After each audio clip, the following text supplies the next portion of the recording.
අපි ගිය සතියේ පුතේ භෝගවගාවට දේශගුණේ බලපෑම කියන පාඩම අපි සාකච්ඡා කරන්න පටන් ගත්තා. මම ගිය සතියේ සාකච්ඡා කරපු කොටස අපහු මතක් කරගෙන පාඩමට එන්නම්. අපි පාඩම ආරම්භයේදී ඉස්සලම හැඳින්වීමක් කරා කාලගුණය කියන්නේ මොකක්ද?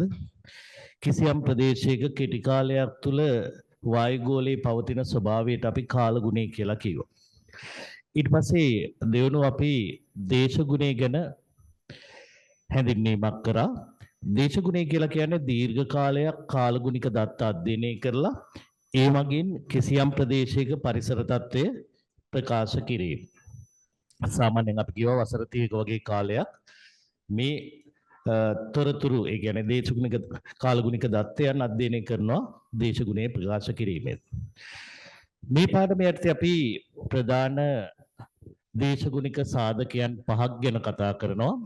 ආලෝකය, වර්ෂාපතනය, උෂ්ණත්වය, සුළඟ, සාපේක්ෂාර්ථතාවය. එතකොට මෙන්න මේ කියන සාධකයන් පිළිබඳ මිනුම් ලබා ගන්නේ කොහොමද?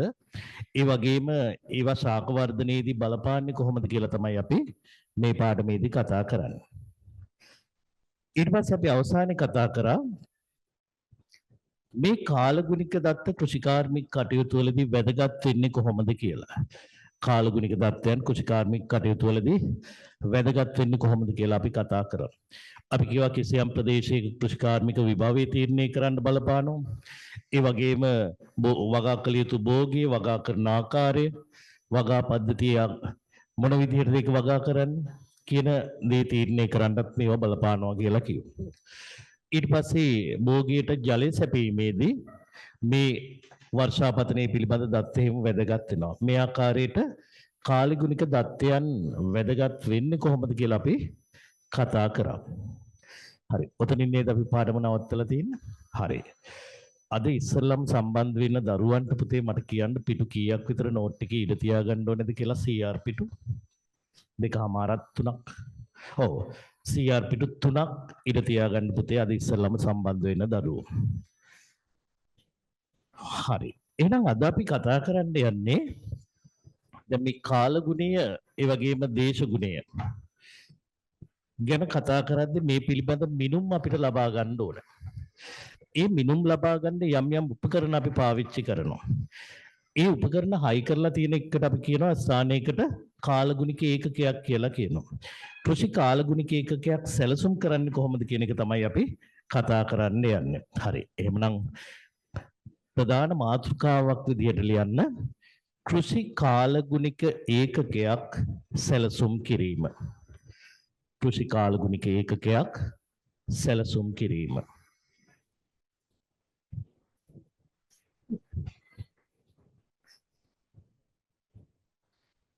ප්‍රධාන මාතෘකාවක් විදිහට ලියන්න කෘෂි කාලගුණික ඒකකයක් සැලසුම් කිරීම.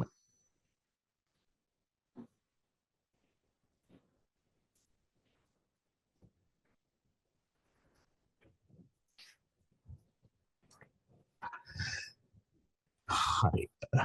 අපි මෙතනදී ඉස්සල්ලාම් කරන්න ඕනේ මේ කාලගුණික ඒකකය පිහිටවන්න සුදුසු ස්ථානයක් තෝරගන්න ඕනේ. ඒ ස්ථානයක් තෝරගද්දී සැලකිලිමත් විය යුතු කරුණු කීපයක් තියෙනවා. ඒ ගැන තමයි අපි ඉස්සල්ලාම් ලියන්නේ. එහෙනම් අපි ඉස්සල්ලා බලමු මොකද්ද මේ කෘෂි කාලගුණික ඒකකයක් කියන්නේ කියලා. කෘෂි කාලගුණික ඒකකයක් කියන එකට මෙන්න මේ වගේ හැඳින්වීමක් අපිට දෙන්න පුළුවන්. ඊටාම සරල හැඳින්වීමක්. කෘෂිකාර්මික කටයුතු පහසු කර ගැනීම සඳහා අවශ්‍ය වන කාලගුණික දත්ත ලබා ගැනීමට ඒ උපකරණ පිහිටවලා තියෙන තැනකට අපි කියනවා කෘෂි කාලගුණික ඒකකයක්. මොකද්ද කෘෂි කාලගුණික ඒකකයක් කියලා කියන්නේ?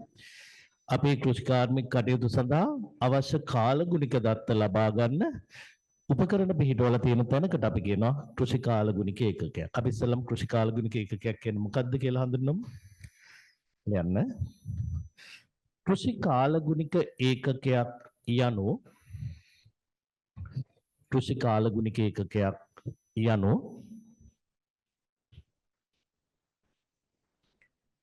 කෘෂි කාලගුණික ඒකකයක් යනු කෘෂිකාර්මික කටයුතු පහසු කර ගැනීම සඳහා කෘෂිකාර්මික ඒකකයක් කියනු කෘෂිකාර්මික කටයුතු පහසු කර ගැනීම සඳහා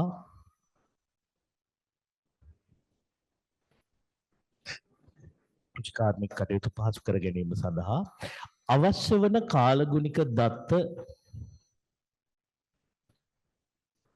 අවශ්‍ය වන කාලගුණික දත්ත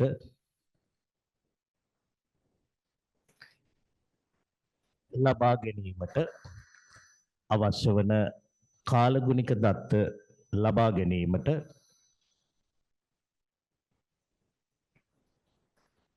උපකරණ පිහිටුවා ඇති ස්ථානයකි. උපකරණ පිහිටුවා ඇති ස්ථානයකි.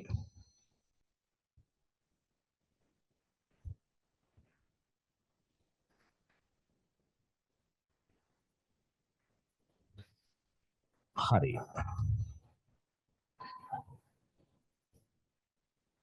මේ තියෙන්නේ කාලගුණික ඒකකයක්. එතකොට මෙන්න මේ ආකාරයට තමයි අපි කාලගුණික ඒකකයක් සකස් කරගන්නේ. අපි ඉස්සරහදී කතා කරනවා සාමාන්‍ය කාලගුණ විද්‍යා දෙපාර්තමේන්තුවේ කාලගුණික ඒකකයයි අපේ කාලගුණික ඒකකය අතර පොඩි වෙනස්කම් කීපයක් තියෙනවා. ඒවා අපි ඉදිරියේදී කතා කරමු. දැන් බලන්න මේ පින්තූරේ දිහා බලද්දී ඔයාලට මොකද හිතෙන්නේ? මේ සඳහා ටිකක් ඉඩකඩ තියෙන භූමියක් අවශ්‍යයිනේ. නැත්නම් ඒ කිට්ටුවම ගස්වැල් ගොඩනැගිලි වගේ තිබ්බොත් අපිට අර ගන්න දත්ත වලට හරියාකාරව ලබා ගන්න බැරි වෙනවා. හරි. බලමු එහෙනම් මේ සඳහා භූමියක් තෝරාගද්දී සැලකිල්ලට ගන්න ඕනේ කරුණු මොනවද කියලා. පළවෙනි එක මෙහෙම කියනවා. මේ සඳහා තෝරා ගන්නා භූමිය ප්‍රදේශීය නියෝජනය වන්නක් විය යුතුය. හරි. කවුද මේ නියෝජිතයා කියලා කියන්නේ? නියෝජිතයා. අපි තුන් මේ ඔන්න ඉස්කෝලවලට පණිවිඩයක් එවලා තියෙනවා කිසියම් අධ්‍යාපන කලාපයකින් එක දරුවා ගානේ සහභාගී කරගන්න අපේ විශේෂිත වූ සම්මන්ත්‍රණයක් තියෙනවා කියලා කියනවා. එතකොට එක ඉස්කෝලකින් ඉන්නේ එක දරුවයි. හරිද? ඊට පස්සේ ඒ විදිහට ඉස්කෝල කීපයකින් ඇවිල්ලා ඔන්න ඉන්නවා. අනිත් දරුවෝ ඔක්කොම පිළිවෙලට ඉන්නකොට එක දරුවෙක් ඉන්නවා කොණ්ඩේ රවුල වාගෙන ස්කූල් යුනිෆෝම් එක ගහගෙන කලිසමේ අර ගම් වතුරට අහු වෙලා වගේ කොට කලිසමක් ඇඳගෙන එහෙම දරුවෙක් ඉන්නවා. ඒ දරුවා දැක්කහම අනිත් අයට මොකද්ද හිතෙන්නේ? ඉස්කෝලේ ඉන්න අනිත් දරුවොත් මේ වගේම ඇති කියලා නේද හිතෙන්නේ? එයි නියෝජිතයනේ. හරි. ඒ වගේ අපි මෙතනදී කතා කරන මෙන්න මේ තෝරගන්න ස්ථානයේ ඒ ප්‍රදේශයේ පවතින සාමාන්‍ය පාරිසරික තත්ත්වයන් තියෙන්න ඕන. ඒ කියන්නේ ඒ ප්‍රදේශයේ පවතින සාමාන්‍ය පාරිසරික තත්ත්වයන්, ඒ කියන්නේ කාලගුණික තත්ත්වය පවතින තැනක් තමයි අපි තෝරගන්න ඕනේ. ඒක තමයි අපි මේ අදහස් කරන්නේ මොකද්ද? ප්‍රදේශය නියෝජනය වීම කියලා. අපි තව සරල උදාහරණයක් ගමු. දැන් අපිට කියනවා කුරුණෑගල ප්‍රදේශයේ කාලගුණික දත්ත ලබා ගැනීමට ස්ථානයක් තෝරලා දෙන්න කියලා. එතකොට එක්කෙනෙක් යෝජනා කරනවා ටක් ගාලා ඇතුගල හොඳයි. බුදු පිළිමෙත් එතන තියෙනවා කියලා. කාලගුණික එකක අපි ඇතුගල උඩ දාමු කියලා. හරියනවද? නෑ. දවල්ට ගල රත් වුණාම උෂ්ණත්වය වැඩි. නමුත්නිකේ තියෙන සුළං ප්‍රවාහ නෙමෙයි තියෙන්නේ. ආර්තාවේ වෙනස්. ඒ වගේ සාමාන්‍ය පරිසර තත්ත්වයේ නෙමෙයි ඇතුගල උඩ තියෙන්නේ. ඒ නිසා එවැනි තරක් අපි තෝරගන්නේ ප්‍රදේශයේ පවතින සාමාන්‍ය පරිසර තත්ත්වයේ තියෙන ස්ථානයක් තමයි තෝරගන්නේ. හරි. අපි මේ ප්‍රශ්නේ ගත්තොත් මීට අවුරුදු 2කට කලින් මේ අපි අද සාකච්ඡා කරන කොටස රචනා ප්‍රශ්නයක් විදිහට ආවා. එතනදී අහලා තිබ්බේ කෘෂි කාලගුණික ඒකකයක් සැලසුම් කිරීමේදී සැලකිල්ලට ගත යුතු කරුණු විස්තර කරන්න කියලා. මේ දෙන නෝට් එක විදිහට. එතනදී ලකුණු දුන්නේ මෙහෙම. ඉස්සෙල්ලම පළවෙනියට සැලකිල්ලට ගන්න ඕනේ කරුණ අපි බොහොම කෙටියෙන් ලියනවා. ඒ ගැන පොඩි විස්තරයක් මේ විදිහට ලියනවා. ඊළඟට දෙවෙනුවට සැලකිල්ලට ගන්න ඕනේ කරුණ ලියනවා. ඒ ගැන විස්තරයක් ලියනවා. මේ විදිහට තමයි විභාගයේදී අපෙන් බලාපොරොත්තු වෙන්නේ පිළිතුර. ඒ විදිහට තමයි මම නෝට් එකක් දෙන්නේ. හරි. එහෙනම් පළවෙනියට සැලකිල්ලට ගන්න ඕනේ කරුණ විදිහට ලියන්න අංක 1 දාලා ප්‍රදේශය නියෝජනය වීම. අංක 1 ප්‍රදේශය නියෝජනය වීම.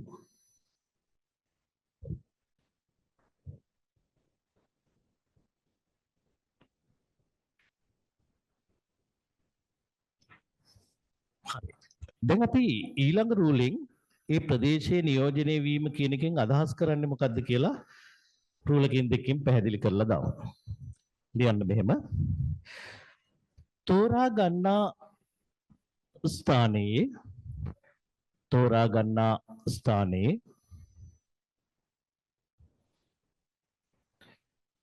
තෝරා ගන්නා ස්ථානයේ එම ප්‍රදේශයේ පවතින තෝරා ගන්නා ස්ථානයේ එම ප්‍රදේශයේ පවතින සාමාන්‍ය පරිසර තත්ත්වය එම ප්‍රදේශයේ පවතින සාමාන්‍ය පරිසර තත්ත්වය පැවතිය යුතු වේ. එම ප්‍රදේශයේ පවතින සාමාන්‍ය පරිසර තත්ත්වය පැවතිය යුතු වේ. හරි. එහෙනම් ඔන්න පළවෙනියට අපි සැලකිල්ලට ගන්න ඕනේ කරුණු. ඒ ප්‍රදේශයේ පවතින සාමාන්‍ය පරිසර තත්ත්වයේ තියෙන තැනක් ගන්න ඕනේ. ඒකට අපි කියනවා ප්‍රදේශයේ නියෝජනය වීම කියලා. ඊට පස්සේ දෙවනුවට අපි සැලකිල්ලට ගන්නවා ඒ ආසන්නයේ තියනවාද ජල මූලාශ්‍ර කියලා. ඒ කියන්නේ වැව් පොකුණු ජලාශ වගේ ඒවා තියනවා නම් වැඩේ හරියන්නේ නැහැ. අපි හිතමු මෙහෙම. හරි. අපිට එක්කෙනෙක් යෝජනා කරා ඇතු ගල උඩ මේක හදමු කියලා හරියන්නේ නැහැ. ඒක තර්ක කරලා අයින් කරා එතන ගැලපෙන්නේ නැහැ කියලා. ඊළඟට යෝජනාවක් එනවා ටවුන් එකට එහා පැත්තේ වැව තියෙනවා. වැව රවුම් බොහොම හොඳයි. ලස්සනයි ඒ හරි. අපි ඒ හරියේ මේ කාලගුණික එකකේ පිහිටවමු කියලා කියනවා. හරි. මට කියන්න ඒ වගේ තැනක අපි කාලගුණික ඒකකයක් පිහිටුවොත් මොකක්ද එතන ඇති වෙන ගැටලුව? එකක් තමයි හැම වෙලාවෙම වැවින් ජලයේ වාෂ්ප වෙනවා. එතකොට ඒ ප්‍රදේශයේ වායුගෝලය ගත්තොත් ජල වාෂ්ප ප්‍රමාණය වැඩි, ආර්ද්‍රතාවය වැඩි. එහෙනම් අපිට වැරදි මිනුමක් තමයි එතන එන්නේ. ඊට පස්සේ අනිත් එක තමයි වැවින් ජලය වාෂ්ප වෙන්න පරිසරයෙන් තාපය අවශෝෂණය කරනවා. සාමාන්‍යයෙන් ටවුන් එකට වඩා එහා පැත්තට ගියම වැවරවුම හරිය උෂ්ණත්වය අඩුයි. අනිත් එක ඕපන් ඒරියා එකක්.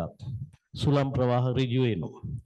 ඒ වගේ විවිධ ගැටලු පවතින නිසා අපි වැව් පොකුණු ජලාශ වගේ ස්ථානයක ඒ ආසන්නයේ ස්ථානයක් අපි තෝරාගන්නේ නැහැ. එහෙනම් අපි ලියමු දෙවෙනි වැදගත්කම දෙවෙනි සැලකිල්ලට ගන්න ඕන කරුණ ජල මූලාශ්‍ර නොතිබීම. ජල මූලාශ්‍ර නොතිබීම.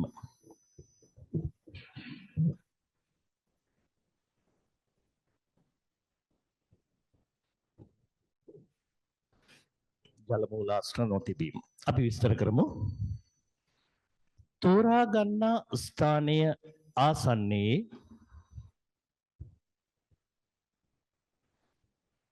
තෝරා ගන්නා ස්ථානය ආසන්නයේ තෝරා ගන්නා ස්ථානය ආසන්නයේ ජල මූලාශ්‍ර පවතින විට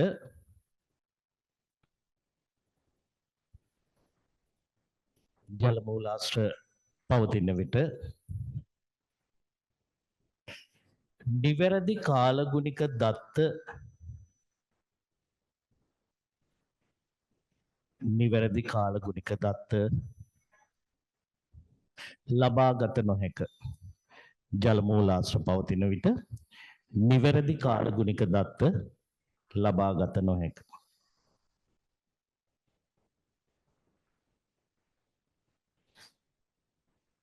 හරි. අපි දාමු වෙනස් වෙන්න පුළුවන් දත්තයන් දෙකක්. උදාහරණ දාන්න ආර්ද්‍රතාවය කමා උෂ්ණත්වය ආර්ද්‍රතාවය අපි දැනට ආර්ද්‍රතාවය කියලා ලියමු. අපි හරියටම කතා කරන්නේ සාපේක්ෂ ආර්ද්‍රතාවය ගැන. මේ පාඩමේ ඉස්සරහට අපි ඒක කතා කරමු. ආර්ද්‍රතාවය උෂ්ණත්වය වගේ දත්තයන් වැරදි සහගත වෙන්න පුළුවන් ජල මූලාශ්‍ර පවතිනකොට. හරි. ඔන්න කරුණු දෙකක් භූමිය තෝරගත්තේ. බලන්න තුන්වෙනි එක. ඒ කරුණ ඇතුලේ තියෙනවා තව කරුණු දෙකක්. බලන්න ජල වහනේ සතුටුදායක සමතලා භූමියක් විය යුතුය. ජල වහනේ සතුටුදායක සමතලා භූමියක් විය යුතුය. ජල වහනේ කියන එකේ තේරුම තමයි ජලය හොඳින් බැස යාම. අපේ 6 වෙනි පාඩම ජල සම්පාදනය සහ ජල වහනය. එතකොට අපි එතනදී කතා කරනවා කිසියම් ස්ථානයක පහසුවෙන් ජලය බැහැලා යනවා නම් එතන ජල වහනය දියුණුයි කියලා. අපි එහෙනම් කරුණ විදිහට ගමු ජල වහනය සතුටුදායක වීම. ජල වහනය සතුටුදායක වීම. ජල වහනය සතුටුදායක වීම.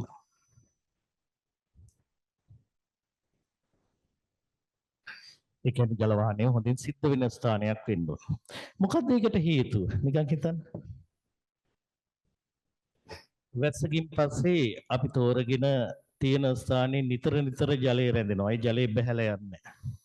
එක පැත්තකින් අපිට ගිහිල්ලා එතන නඩත්තු කටයුතු මිනුම් ලබා ගැනීම අමාරුයි වගේ ජලයක් රැස් වෙලා තියෙනවා.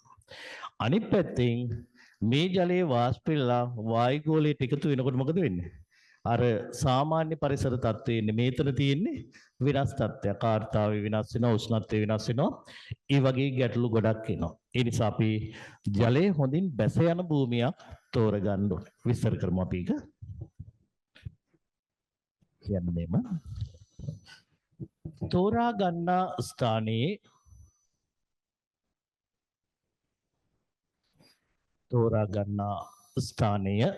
තෝරා ගන්නා ස්ථානය ජලය එක්රැස් නොවන තෝරා ගන්නා ස්ථානය ජලය එක්රැස් නොවන ජලය හොඳින් බැස යන ජලය එක්රැස් නොවන ජලය හොඳින් බැස යන භූමියක් විය යුතුය.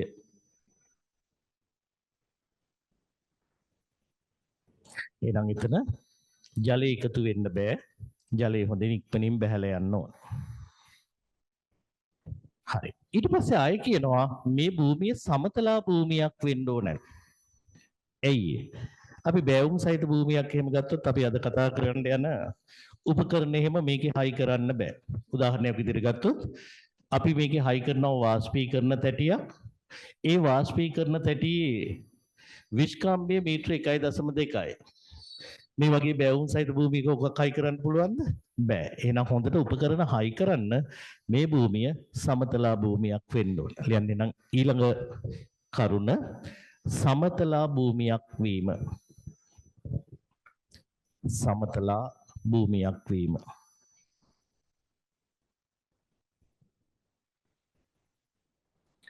සමතලා භූමියක් වීම. හරි. ඒක අපි පැහැදිලි කරමු. උපකරණ නිසි පරිදි පිහිටුවීමට උපකරණ නිසි පරිදි පිහිටුවීමට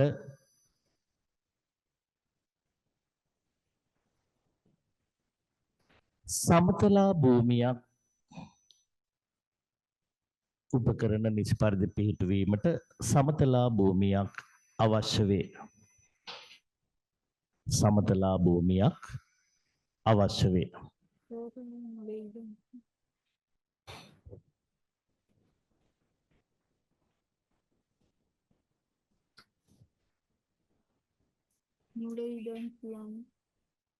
ඊළඟට කියනවා මේ කිට්ටුව මුකුත් ඔය බාධක තියෙන්න බැයිලු. මොනවද බලන්න බාධක කියන්නේ? බාහිර බාධක වලින් තොර විය යුතුය. විස්තරය බලන්න. සාමාන්‍යයෙන් අවට තිබෙන ගස් හා ගොඩනැගිලි ආදී බාධකවල උසමෙන් 4 ගුණයක් දුරින් ස්ථානය පිහිටුවිය යුතුය.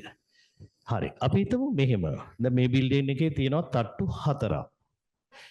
කවුරු හරි යෝජනා කරනවා එහා පැත්තේ වේකන්ට් භූමියක් තියෙනවා. අපි ඔකේ කාලගුණික ඒකකේ හදමු කියලා. මොකද්ද තියෙන ගැටලුව? මෙන්න තියෙනවා බිල්ඩින් එක. මෙතන අපි කාලගුණික ඒකකයක් පිහිටවමු කියනවා. හරියනවද? නෑ මේ පැත්තෙන් ඉර පායනකොට සූර්යාලෝකය මෙහාට එන්නේ නෑ. ඒ වගේම මේ බාධකේ නිසා මේ ගොඩනැගිල්ල නිසා මෙතෙන්ට හරියට සුළං ප්‍රවාහය එන්නේ නෑ. එහෙනම් අපිට නිවැරදි කාලගුණික දත්ත ගන්න බෑ. එහෙනම් අපි කරන්නේ ඒ වගේ අවස්ථාවක මෙන්න මේ දේ කරනවා. හිතන්න මේ තියෙනවා ලොකු ගහක්.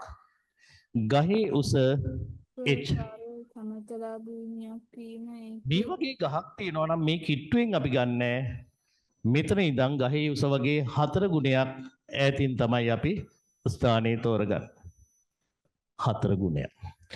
එතකොට මේ බාධකේ බලපෑම මේ හරියට එන්නේ නැහැ. මේකට ඈතින්නේ තියෙන්නේ. එතකොට අර දත්තවල නිර්වද්‍යතාවය ආරක්ෂා කරගන්න පුළුවන්. මේක තමයි සම්මතය. මොකද්ද සම්මතය? කිසියම් බාධකයක් පවතිනවා නම් ඒ බාධකයේ වගේ 4 ගුණයක් දුරින් තමයි ස්ථානයේ තෝරගන්න ඕනේ. නමුත් පුතේ අලුත් ගුරුවත් පුතේ මේක දෙගුණයක් කියලා තමයි දීලා තියෙන්නේ. දෙගුණයක්. මොකද ඇත්තටම ලොකු ඉඩකඩක් නැහැ. දැන් ඉඩකඩේ ප්‍රශ්නයක් තියෙනවා. ඒතකොට මොකද වෙන්නේ? මේ වගේ ලොකු ප්‍රදේශයක් අයින් කරන්න බෑ.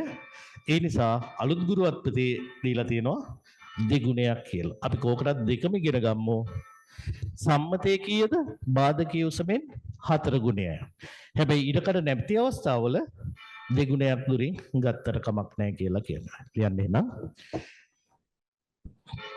බාහිර බාධක නොතිබීම.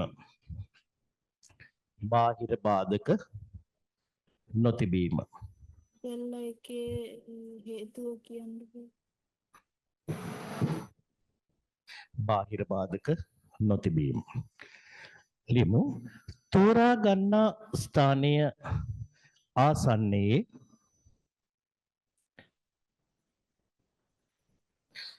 තෝරා ගන්නා ස්ථානය ආසන්නයේ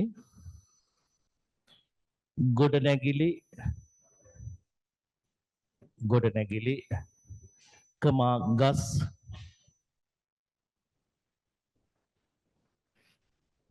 වැනි බාධක පවතී නම් ගොඩනැගිලි කමා ගස් වැනි බාධක පවතී නම් ඒවායේ උසමෙන් ගොඩනැගිලි ගස් වැනි බාධක පවතී නම් ඒවායේ උසමෙන් දෙගුණයක් දුරින් ඒවායේ උසමෙන් දෙගුණයක් දුරින් භූමිය තෝරා ගත යුතුය. ඒ වාගේ උසමින් දෙගුණයක් දුරින් භූමිය තෝරා ගත යුතුය. කොකටත් ඔකේ සම්මත අගයත් අපි උතනම වරහන් ඇතුලේ ලියමු. වරහන් ඇතුලේ ලියන්න මෙහෙම. සම්මත දුර 4 ගුණයකි. සම්මත දුර 4 ගුණයකි. නමුත් ඉඩකඩ නැති වෙලාවේ දෙගුණයක් වුණත් කමක් නැහැ කියලා තමයි කියන්නේ. ඔක පරණ ගුරුවත්පතේ තියෙන්නේ 4 ගුණයක්, අලුත් ගුරුවත්පතේ තියෙන්නේ 2 ගුණයක්. කොහොමද අලුත් ගුරුවත්පතේ අපිට යන්න වෙන්නේ? හරි. එහෙනම් බාහිර බාධක තියෙන්න බෑ. ඊළඟට අපිට කියනවා මේ ස්ථානයට පහසුවෙන් යන්න දෙන්න පුළුවන් තැනක් වෙන්න ඕනේ කියලා. බලන්න. පහසුවෙන් ළඟා විය හැකි වීම. අපි හුඟක් වෙලාවට මේ කාලගුණිකයට දවසකට දෙපාර ගානේ යනවා. උදේ 8:30ට ගිහිල්ලා දත්ත ගන්නවා. ආය හවස 3:30ට ගිහින් දත්ත ගන්නවා. ඒතකොට නිතර මෙතෙන්ට යන්න වෙනවා. ඒ වගේම උපකරණ වල නඩත්තු කටයුතු ඒ වගේ වටත් යන්න වෙනවා. එතකොට අර යන්න එන්න අමාරු තැනක මේක අපි හදාගත්තොත් වැඩේ හරියන්නේ නැහැ. එහෙනම් නිතර යන්න එන්න වෙන නිසා පහසුවෙන් එන්න පුළුවන් තැනක් වෙන්න ඕන. එකෙන් හැබැයි අදහස් කරන්නේ මේ භූමිය පාරක් අයිනේ තියෙන්න ඕන කියලා. එහෙම අදහස් කරනවද? එහෙම අදහසක් නැහැ. පහසුවෙන් යන්න එන්න පුළුවන් තැනක් වෙන්න ඕන. ලියන්න. පහසුවෙන් ළඟා විය හැකි වීම. පහසුවෙන් ළඟා විය හැකි වීම.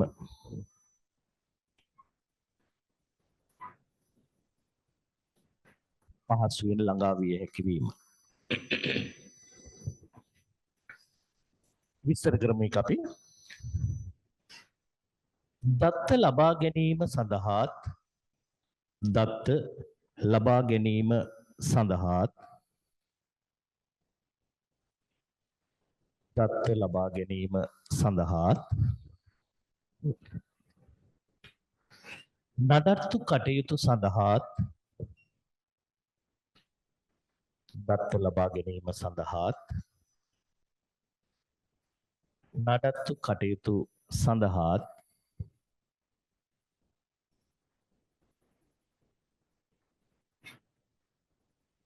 දත්ත ලබා ගැනීම සඳහාත් නඩත්තු කටයුතු සඳහාත් පහසුවෙන් ළඟා විය හැකි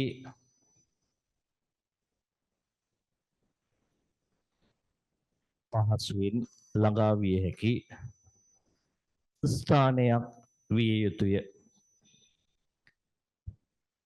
පහසුවෙන් ළඟා විය හැකි ස්ථානයක් විය යුතුය.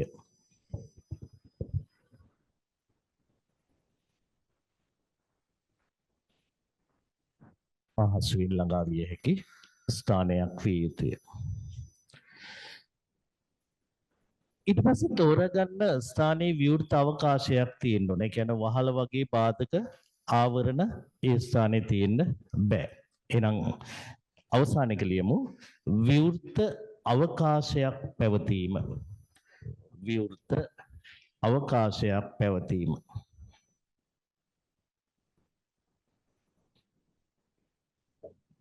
විවෘත අවකාශයක් පැවතීම. ඒ කියන්නේ විවිධ ආවරණ මේ භූමියේ තියෙන්න බෑ. වහල වගේ විවිධ ආවරණ තිබ්බොත් අපි මේ කරන්න යන වැඩේ හරියට කරන්න හම්බෙන්නේ නෑ. ලියමු අපි. වහල වැනි ආවරණ වහල වැනි ආවරණ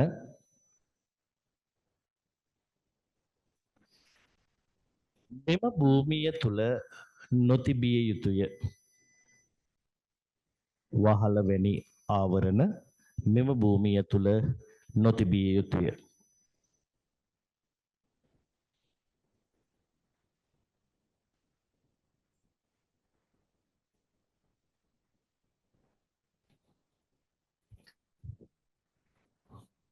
හරි. ඔන්න අපි දැන් භූමිය තෝරගත්තා, ස්ථානයක් තෝරගත්තා. ඊට පස්සේ අපිට තියෙන්නේ මෙතන පිළිවෙල කරලා අවශ්‍ය කාලගුණික ඒකකයේ පිහිටවන්න.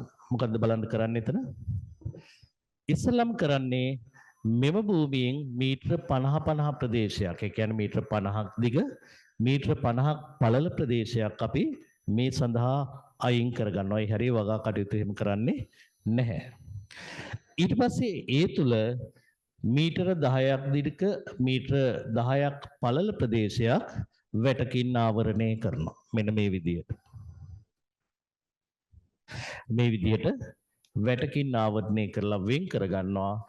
ඒ තුල තමයි මේ කාලගුණික ඒකකයට අදාළ සියලුම උපකරණ සවි කරන්නේ වැටට ඇතුලින්. එයි මේ වැටක් ගහන්නේ හුරුපණේ කියලාද?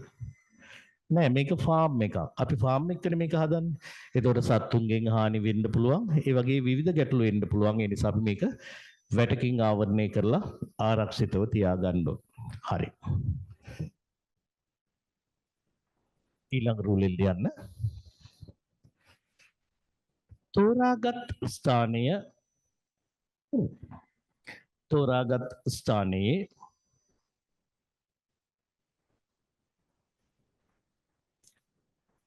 තෝරාගත් ස්ථානයේ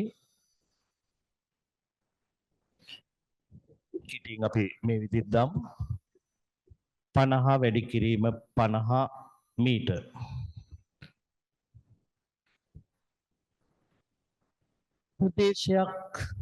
ප්‍රදේශයක්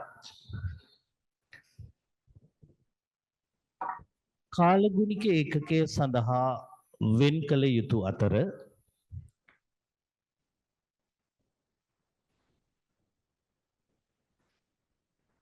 ප්‍රදේශයක් කාලගුණික ඒකකය සඳහා වෙන් කළ යුතු අතර එහි මැද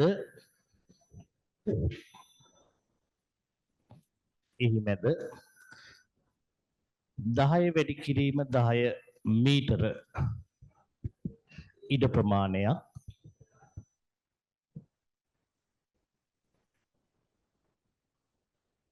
10 වැඩි කිරීම 10 මීටර ඉඩ ප්‍රමාණයක් වෙන්කර වැටකින් ආවරණය කළ යුතුය. වෙන්කර වැටකින් ආවරණය කළ යුතුය.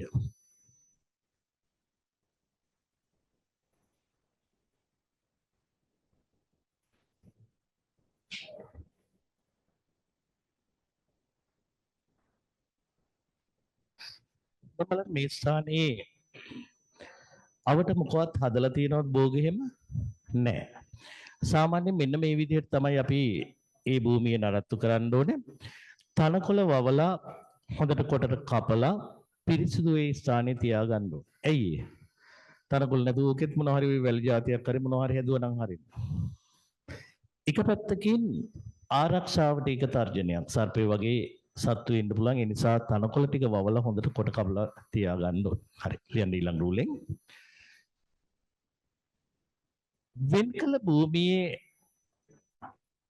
වෙන්කල භූමියේ තෘණ වවා වෙන්කල භූමියේ තෘණ වවා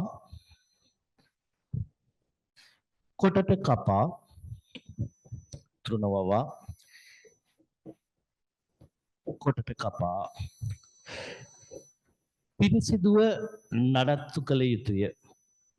තෘණ වවා කොටට කපා පිරිසිදුව නඩත්තු කළ යුතුය.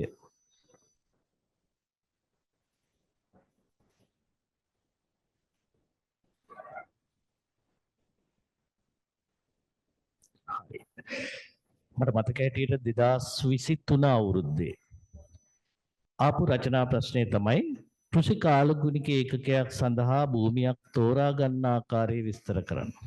විස්තර කරන්න තිබුණේ භූමිය තෝරා ගන්න ටික විතරයි.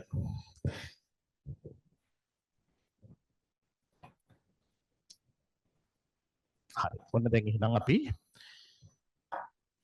භූමිය තෝරගත්තා. දැන් මේකේ උපකරණ සවි කරන්න ඕන. බලමු මොනවද හයි කරන උපකරණ කියලා.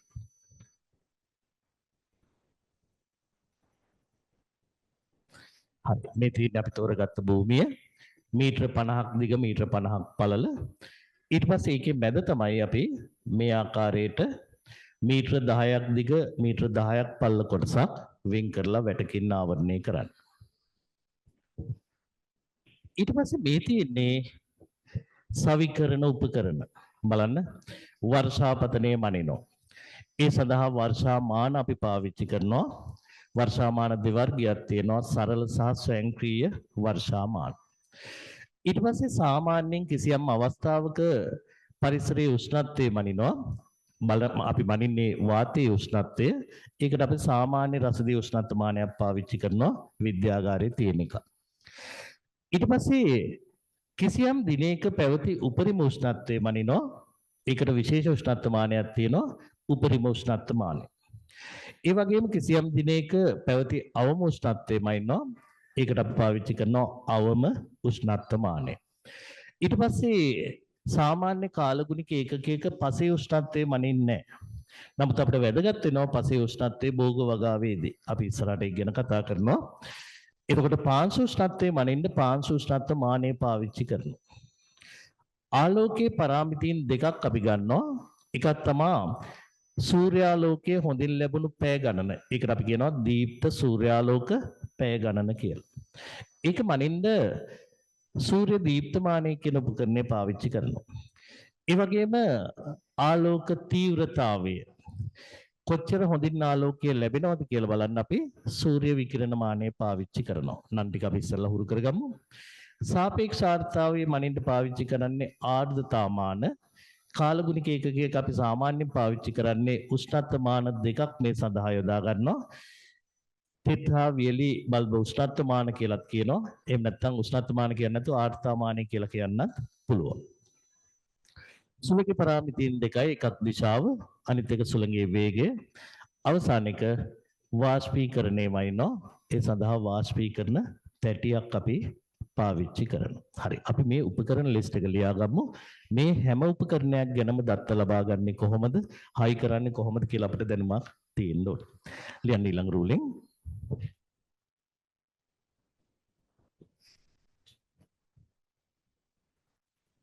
කාලගුණික ඒකකයක් තුල කාලගුණික ඒකකයක් තුල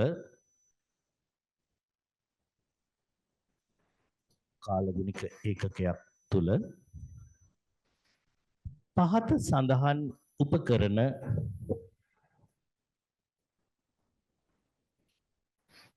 කාලගුණික ඒකකයක් තුල පහත සඳහන් උපකරණ සවිකල යුතුය. සවිකල යුතුය.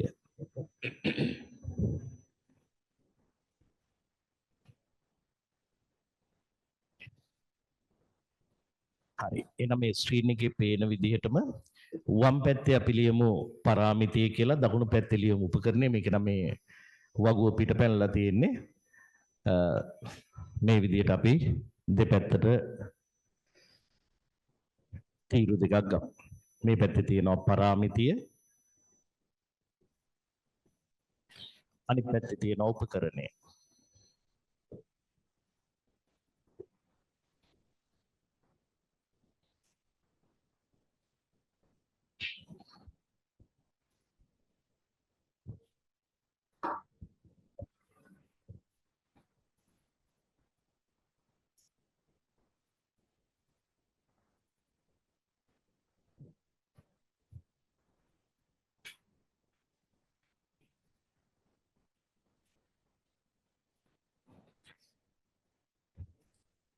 ඔයාලගේ ගෲප් එකට පුතේ මම දැම්ම ඩොකියුමන්ට් කීපයක්. එකක් තමයි උසස් පෙළ විෂයන් තෝරගන්නේ කොහොමද කියලා අධ්‍යාපන අමාත්‍යාංශයෙන් නිකුත් කරපු පොතක් PDF එක දාලා තියෙනවා. අනිත් එක තමයි ඇග්‍රිකල්චර් සහ BST විෂයක් විදියට හැදෑරුවොත් කරන්න පුළුවන් පාඨමාලා සහ රැකියා මොනවද කියලා පොතක් පොන්න දාලා තියෙනවා ගෲප් එකට. ඒක ඉන්න ගමන් කියවන්න. හැබැයි පිටු 60 ගානක්ද කොහෙද තියෙන්නේ. හරිද? ඉන්න ගමන් කියවන්න එක වැදගත් වෙයි ඔයාලට.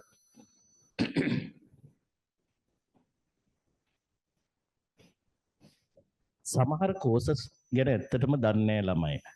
උදාහරණයක් විදියට ඌව වෙල්ලස්ස යුනිවර්සිටි එකේ තියෙන පුතේ කෝස් එකක් ඇග්‍රිකල්චර් ඉංජිනේරින්. ඒ ඇග්‍රිකල්චර් ඉංජිනේරින් කෝස් එකට ගන්න මෙන්න මේ සබ්ජෙක්ට් තුන කරපු කට්ටිය විතරයි. ටෙක් සබ්ජෙක්ට් වලින් SFT සහ ET. තුන්වෙනි සබ්ජෙක්ට් එක විදිහට ගන්නේ ඇග්‍රි. ඇග්‍රි නොකරත් යන්නම බෑ. 100ක් ගන්නවා එක සැරයකට. සමහර වෙලාවට ඒ 100 සම්පූර්ණ වෙන්නේ නැහැ. මොකද හරියට අර කම්බිනේෂන් එක නැති. ඒ වගේ කෝසස් ගොඩක් තියෙනවා. ඒක දැනුවත් වෙලා ඉන්න එක හොඳයි. අපි විෂයන් තෝරා ගැනීමේදී ඇත්තටම අලුතෙන් ඔයාලට කරන්න තියෙන හොඳම දේ තමයි විභාග ප්‍රතිඵල එනවත් එක්කම කැම්පස් එකට ඇප්ලිකේෂන් දාන පොත එනවා. ඒ පොත අරගෙන හොඳට බලන්න. එතකොට අයිඩියා එකක් ගන්න පුළුවන් කැම්පස් එකට ගන්න ඉසෙඩ් අගේ කීයද? එක එක කෝස් එකේ යන ඉසෙඩ් අගේ කීයද? ඒ වගේම ඔයාලා කරන සබ්ජෙක්ට් වලට අනුව කරන්න පුළුවන් කෝසස් මොනවද කැම්පස් එකේ? ඒ ටික කරන්න පුළුවන්. දැන් මම හිතන්නේ මේ පාර 2025 ප්‍රතිඵල අප්‍රේල් වෙනකොට දෙනවා කියලා තියෙන්නේ. අදින් තමයි ET ප්‍රැක්ටිකල් අවසන් වෙන්නේ. අප්‍රේල් වෙනකොට දෙනවා කියලා තියෙනවා. ඒ කියන්නේ මේ මාසේ කැම්පස් වලට ඇප්ලිකේෂන් දාන්න පොත නිකුත් කරනවා. ඒ පොත කවුරු හරි ඔයාලා ගන්න යන්න ඕනේ. කැම්පස් එකට ඇප්ලයි කරන කෙනෙකුගෙන් ඒ පොත ඉල්ලගෙන පොඩ්ඩක් බලන්න. ඒකේ තියෙනවා එක එක කෝස් එක සඳහා මොනවද අවශ්‍යතාවයන් කියලා. හරි. අපි ලියාගෙන යමු. පරාමිතිය සහ උපකරණේ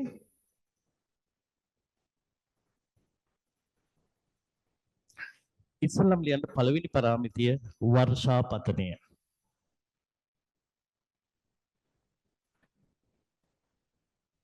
වර්ෂාපතනය. අපි දන්නවා වර්ෂාපතනේ මනින්න පාවිච්චි කරන උපකරණය තමයි වර්ෂාමානය. හැබැයි වර්ෂාමාන දෙවර්ගයක් තියෙනවා. එකක් තමයි ස්වයංක්‍රීයව දත්ත සටහන් වෙන ඒවා තියෙනවා. අනිත් එක තමයි අපි සරල වර්ෂාමානයේ අපි විසින් ගිහිල්ලා ඒ වතුර ටික මැනලා දත්ත ලබා ගන්න ඕනේ. ඒකට අපි කියනවා සරල වර්ෂාමානය. සටහන් වෙන දත්ත සටහන් වෙන එකට අපි කියනවා ස්වයංක්‍රීය වර්ෂාමානය කියලා. එහෙනම් ලියන්න උපකරණයේ පැත්තෙන් උපකරණ දෙකක් ඒ සඳහා යොදා ගන්න පුළුවන්. සරල හා ස්වයංක්‍රීය වර්ෂාමාන. සරල සහ ස්වයංක්‍රීය වර්ෂාමාන.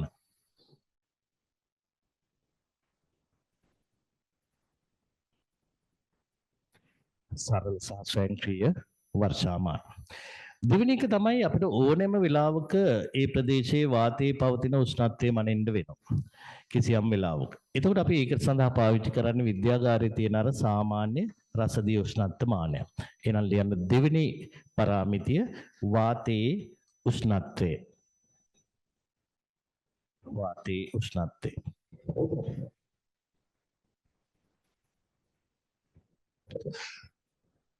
ඒකට පාවිච්චි කරන අපි වාතයේ උෂ්ණත්වය මනින්න මොකද්ද?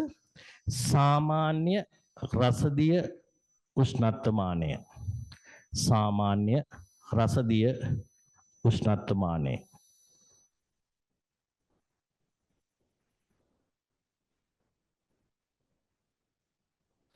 මේ වලගේ රෙෆරන්ස් බුක් එකකින් ගත්ත වගුවක්. ඒකේ වාතයේ උෂ්ණත්වය මනින්නේ සාමාන්‍ය උෂ්ණත්වය. උෂ්ණත්ව මානය කියන වෙනකොට උෂ්ණත්වය කියලා තමයි පොතේ තියෙන්නේ. හරි. ඊට පස්සේ උපරිම උෂ්ණත්වය මනිනවා කිසියම් දිනක වාතය කියන වචනේ ඕනේ නැහැ. අපි ලියමු උපරිම උෂ්ණත්වය පාවිච්චි කරන උපකරණය උපරිම උෂ්ණත්ව මානය. උපරිම උෂ්ණත්වය තමයි පරාමිතිය. උපකරණය උපරිම උෂ්ණත්ව මානය. උපරිම උෂ්ණත්ව මානය. ඊට පස්සේ අනිත් පැත්තෙන් බලනවා කිසියම් දවසක පැවතිච්ච අඩුම උෂ්ණත්වය. ඒකට අපි කියනවා අවම උෂ්ණත්වය කියලා. ලියන්න අවම උෂ්ණත්වය. අවම උෂ්ණත්වය. උපකරණය අවම උෂ්ණත්ව මානය. අවම උෂ්ණත්වය පාවිච්චි කරන උපකරණය අවම උෂ්ණත්ව මානය.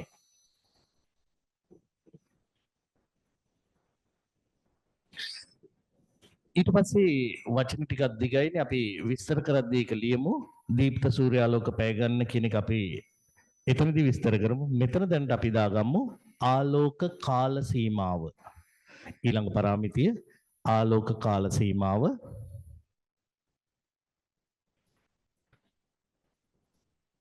මනින උපකරණය සූර්ය දීප්තමානය.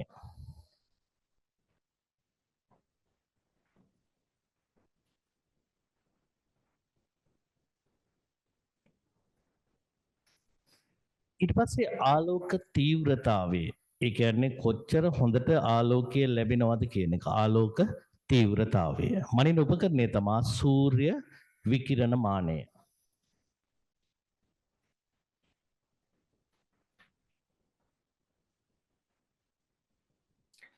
ආලෝක තීව්‍රතාවය මනින උපකරණය සූර්ය විකිරණ මානය. ඊට පස්සේ සාපේක්ෂාර්ථතාවය. ඒ කියන්නේ වායුගෝලයේ තියෙන තෙතමනය. සාපේක්ෂාර්ථතාවය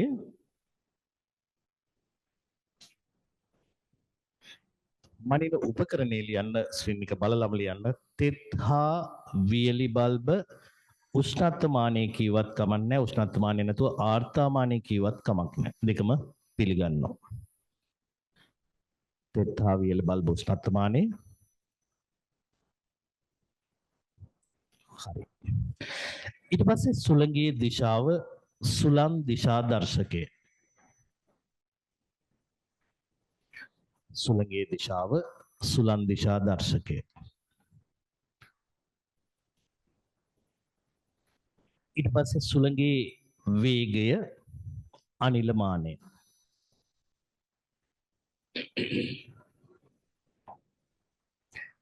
සුළඟේ වේගය අනිලමානේ ඊට පස්සේ අවසාන උපකරණය වාෂ්පීකරණ තැටිය. ඒකේ මනින්නේ මොකද්ද? වාෂ්පීකරණය මනිනවා වාෂ්පීකරණ තැටිය මගේ.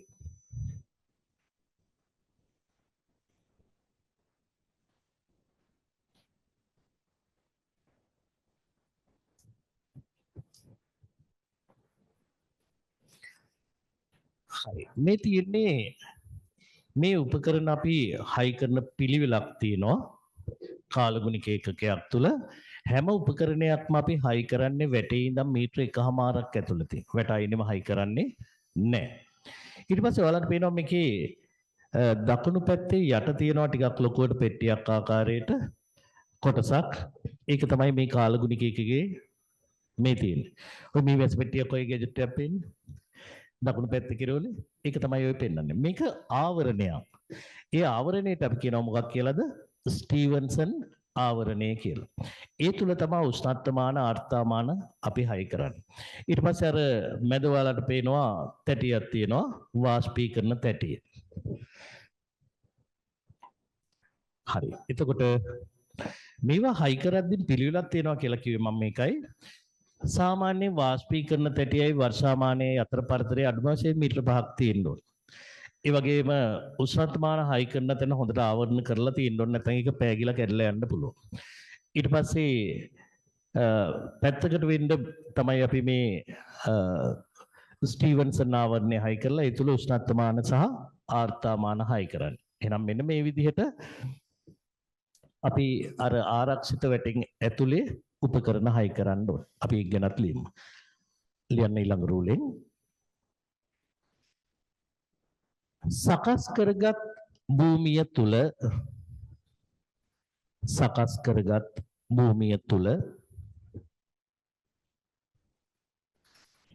ඉහත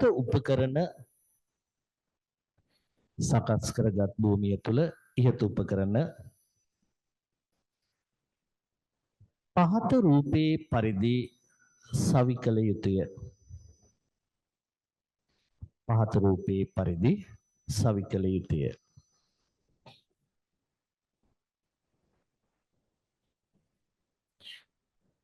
හරි.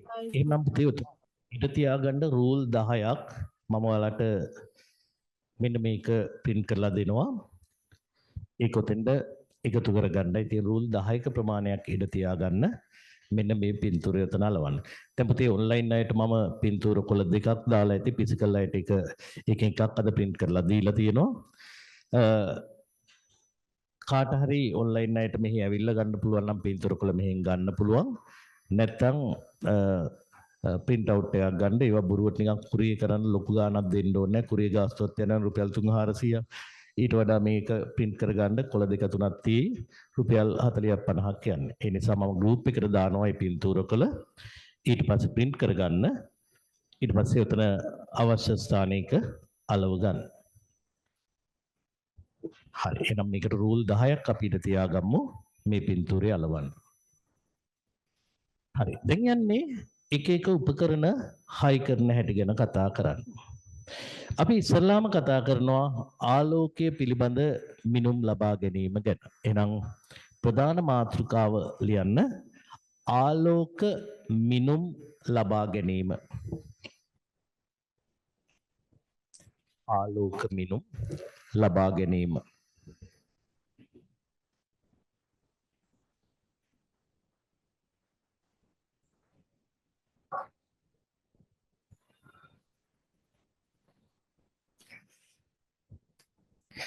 ටිකක් සෞඛ්‍ය තත්ත්වය ටිකක් අයහපත් වෙලා තියෙන්නේ.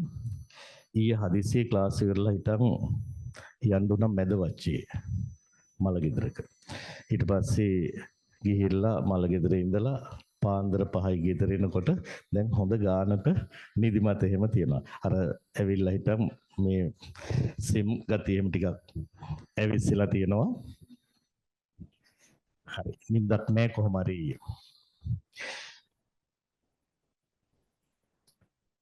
හරි. අපි ගත්තොත් ඉස්සලාම මේ ආලෝකය පිළිබඳ පොඩි හැඳින්වීමක් කරන්න තියෙනවා අපිට.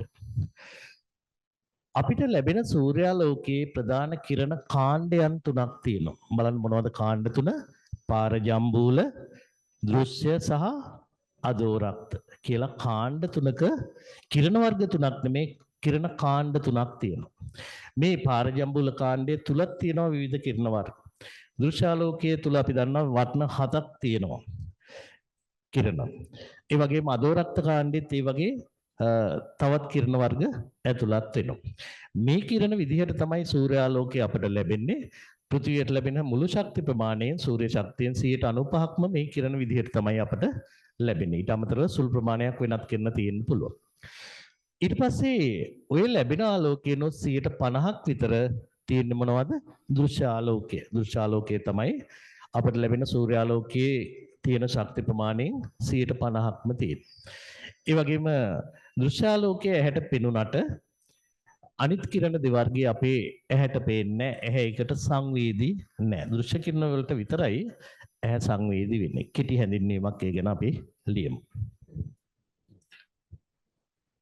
යන ප්‍රධාන මාතෘකාව ආලෝක මිනුම් ලබා ගැනීම හැඳින්වීමක් අපි ලියමු.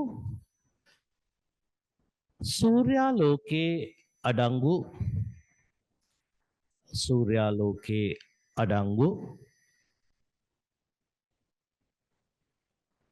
සූර්යාලෝකයේ අඩංගු ප්‍රධාන කිරණ කාණ්ඩයන් තුනකි. ප්‍රධාන කිරණ කාණ්ඩයන් තුනකි.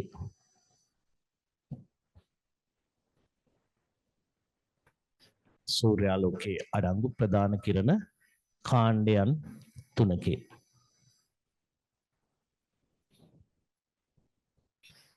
හරි. එහෙනම් කිරණ කාණ්ඩ තුන ලියන්න අංක 1 2 3 දාලා අංක 1 පාරජම්බූල කිරණ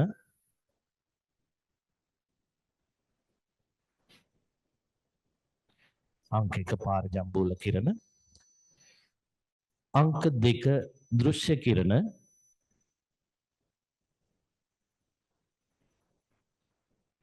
අංක 2 දෘශ්‍ය කිරණ අංක 3 අදෝරක්ත කිරණ අංක 3 අදෝරක්ත කිරණ මේ කියන කිරණ කාණ්ඩයන් තුනක් තියෙනවා. ඊට පස්සේ අපට ලැබෙන සූර්ය ශක්තියෙන් තමයි සූර්ය ශක්තියෙන් 95%ක්ම මේ කිරණ තුන තමයි අඩංගු වෙන්නේ. ඒකත් අපි දැනගන්න ඕන. ලියන්න ඊළඟ රූලෙන්.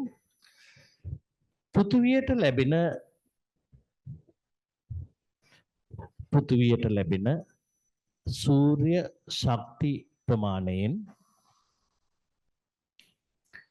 පෘථිවියට ලැබෙන සූර්ය ශක්ති ප්‍රමාණයෙන්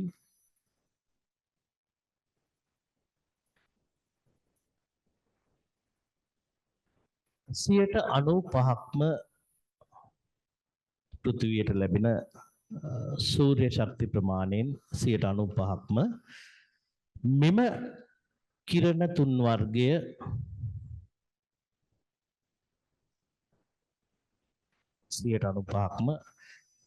මෙම කිරණ තුන් වර්ගයට අයත් වන අතර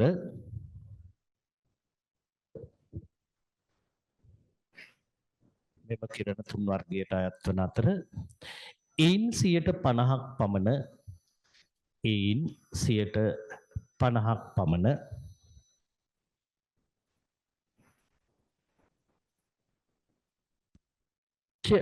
දෘශ්‍ය කිරණ මගින් ලැබේ.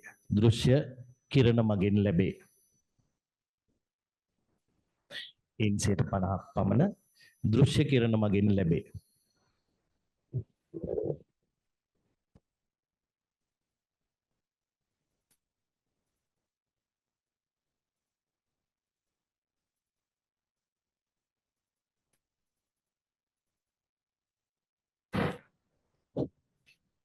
හරි. අනිත් එක තමයි අපි දැනගන්න ඕනේ සාමාන්‍ය දැනුමට දෘශ්‍ය කිරණ 60 පෙවුනට අනිත් කිරණ දෙවර්ගයේ 60 පේන්නේ නැහැ. අපි ඡේදයක් විදිහටම ඒ ටික ලියාගෙන යමු. පාරජම්බූල සහ අදෝරක්ත කිරණ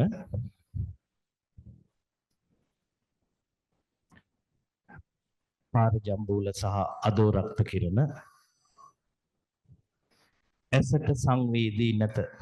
ඇසට සංවේදී නැත.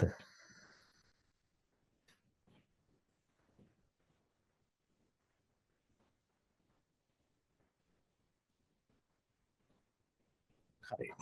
දැන් මේ මම මේ බෝඩ් එක පිහින්න ගන්න මේ ලේන්සුව නිල් පාටයි. ඇයි මේක අපිට නිල් පාටට පේන්නේ? ඔයාලගේ උත්තරේ ඉතින් ඒක නිල් පාටයි නෝ නිල් පාටට තමයි පේන්නේ නෑ. මේකේ විද්‍යාත්මක හේතුව මොකක්ද?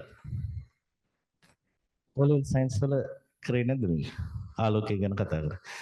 මේකෙන් කරන්නේ දෘශ්‍යාලෝකයේ තියෙන අනිත් සියලුම කිරණ අවශෝෂණය කරලා නිල් පාට කිරණ විතරක් මොකද කරන්නේ? පරාවර්තනය කරනවා. දැන් මේ බෝඩ් එක සුදු පාටයි. එතකොට මේකෙන් කරන්නේ එන සියලුම කිරණ මේකට වැටලා පරාවර්තනය වෙනවා වර්ණ හතරම. කළු පාට පෘෂ්ඨය කළු පාට වෙලා පේන්නේ එන කිරණ සියල්ලක් මෙයා අවශෝෂණය කරනවා. ඒ නිසා අපිට ඒක පේන්නේ කළු පාටට.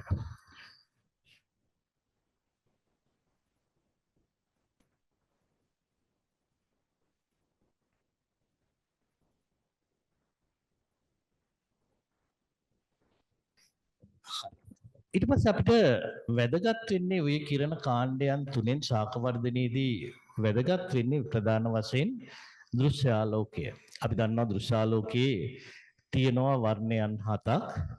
දම්, ඉන්ඩිගෝ, නිල්, කොළ, කහ, තැඹිලි සහ රතු කියලා. අපි මේ පාඩමේ මේ ඉගෙන ගන්නවා ආලෝකයේ බලපෑම ගැන කතා කරද්දී මෙම එක එක වර්ණයක් කොහොමද ශාක වර්ධනයේදී බලපාන්නේ කියලා. උදාහරණ විදිහට ගත්තොත් ප්‍රභා සංශ්ලේෂණය සඳහා බලපානවා නිල් සහ රතු ආලෝකය. ඊට පස්සේ බීජ ප්‍රරෝහණයට බලපානවා රතු ආලෝකය. කොළ ආලෝකයේ බලපානවා පත්‍ර වර්ධනයට. ඒ වගේ අපි ආලෝකයේ ගුණාත්මක භාවයේදී මේ ගැන කතා කරනවා. දැන් අපි හැඳින්වීමක් විතරයි මෙතනදී කරන්නේ. එහෙනම් දෘශ්‍ය ආලෝකයේ වර්ණයන් 7ක් තියෙනවා. ඒ වර්ණ 7 අපි දැනගන්න ඕනේ. දම්, ඉන්ඩිගෝ, නිල්, කොළ, කහ, තැඹිලි. ඒ කියන්නේ මේ එක එක වර්ණයක් වෙනස් වෙලා තියෙන්නේ බලන්න මේකේ මැද තියෙන්නේ දෘශ්‍ය ආලෝකයේ කොටස. එතකොට මේ වර්ණ එකින් එකින් වෙනස් වෙලා තියෙන්නේ ඒ වර්ණයට අදාළ කිරණේ තරංගායාමය මත. එහෙනම් තරංගායාමය වෙනස් වෙද්දී තමයි අපිට මේ විදිහට වර්ණ ටිකක් ලැබෙන්නේ. වම් පැත්තේ තියෙන්නේ අදෝ රක්ත කාණ්ඩී කිරණ, දකුණු පැත්තේ තියෙන්නේ පාරජම්බුල කාණ්ඩී කිරණ. හරි. අපි දෘශ්‍ය ආලෝකය ගැන පොඩි හැඳින්වීමක් කරමු. යන්න ඊළඟ රූලෙන්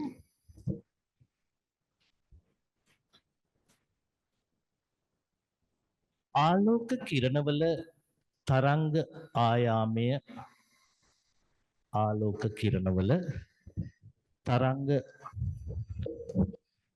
ආයාමය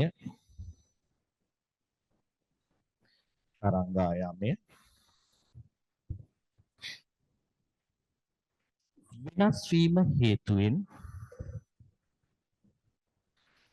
ආලෝක කිරණවල තරංග ආයාමය වෙනස් වීම හේතුවෙන්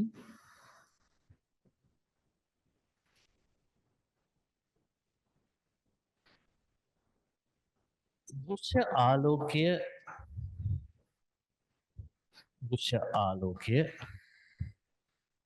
වර්ණ 7කට වෙන් වී ඇත.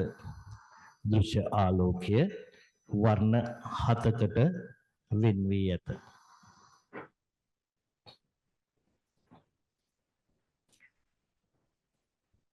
කාගෙන් හරි අහුවොත් ඔයාලගේ කියන්න බලන්න පිළිවෙලට තියෙන වර්ණ 7 කියලා කියන්න පුළුවන්ද? මම මේක ඉගෙන ගත්තේ 1989 O level වලට. ඒතර ඔයාලා තාම ගිය ආත්මෙනේ. අපිට සයන්ස් ඉගෙනුවේ හරි ෂෝක් සර් කෙනෙක්. බොහොම ප්‍රායෝගිකයි. ටිකිරි බණ්ඩස. අපි ආදරෙට කියන්නේ ටීබී සර් කියලා. ඊට පස්සේ මේ දෘශ්‍යාලෝකය ගැන උගන්වද්දී මේක මතක හිටින්නෙම නෑ. ඊට පස්සේ තාම මතකයි. දැන් කීයද අවුරුදු 2008 11යි අවුරුදු 37කට විතර කලින් නේ. මෙහෙම මතක තියාගන්නකො. ලියන්න බෑනේ මේ වචනේ විබ් ගියෝර්. විබ් ගියෝර්. ඔය විදිහට මතක තියාගන්න. V කියන්නේ මොකද්ද? violet දම්. I කියන්නේ indigo. B කියලා කියන්නේ blue nil. ඊට පස්සේ කොළ පාට green. කහ yellow. O orange තැඹිලි. R red. ඔය විදිහට තමයි වර්ණ හත ඉගෙනුවේ. තාමත් ඒක මතකයි. හරිද? හුඟක් වෙලාවට ඇත්තටම මම සයන්ස් කරන්න එක හේතුවක් තමයි TBS. ඇයි? එයා බොහොම ලස්සනට පැහැදිලි කරනවා අපිට ඇත්තටම සයන්ස් ගැන ආසාවක් ඇති වුණා. ඒ ආසාවත් එක්ක තමයි උසස් පෙළේදී සයන්ස් කරන්න අපි පෙළඹුණේ. හරි. අනිත් උගන්නන හැම එකක්ම උගන්නනකොට ඒ තියරි කොටසට අදාළ එයා මොකක් හරි ප්‍රායෝගික දෙයක් කියනවා. ඒ කියනකොට ඒක හරි ආසයි. ඒ වගේම මම ඒ ලෙවල් වල ෆිසික්ස් කරද්දී ඒ වගේම ගුරුවරයෙක් හම්බුණා. මම කියන්නේ ප්‍රසිද්ධ ටියුෂන් ගුරුවරයෙක්. එයා සාමාන්‍යයෙන් උදාහරණයක් කියලා තමයි පාඩමේ මාතෘකාව කතා කරන්නේ. දැන් අපි අහනවා CTB බස් එකකුයි ප්‍රයිවට් බස් එකකුයි ගත්තාම අපිරිසුදු මොකද්ද? මේ පිරිසිදු ගන්නන්න යන්නේ. අපිරිසුදු මොකද්ද? එතකොට අපි කියනවා CTB බස් එක. ඇයි අපිරිසුදු කියන්නේ? ඒක අර හැමතැනම දුවිලි බැඳිලා පිටිපස්සේ දුම් බැඳිලා පේන්නෙත් නැහැ. ඇයි ඒ දුම් බැඳෙන්නේ? අන්න ස්ථිතිය පටන් ගත්ත හැටි. ස්ථිති විද්‍යුත් ආකර්ෂණය නිසා තමයි අර බස් එකේ පිටිපස්සේ අර විදියට දුවිලි අංශු බැඳිලා තියෙන්නේ. ඒ වගේ ප්‍රායෝගිකව ගන්නනකොට ඇත්තටම ඉගෙන ගන්න ආස හිතෙනවා. හරි අපි කියමු නම් වර්ණ ටික ලියන්න උදාහරණ විදියට දම් ඉන්ඩිගෝ නිල් කොළ කහ තැඹිලි රතු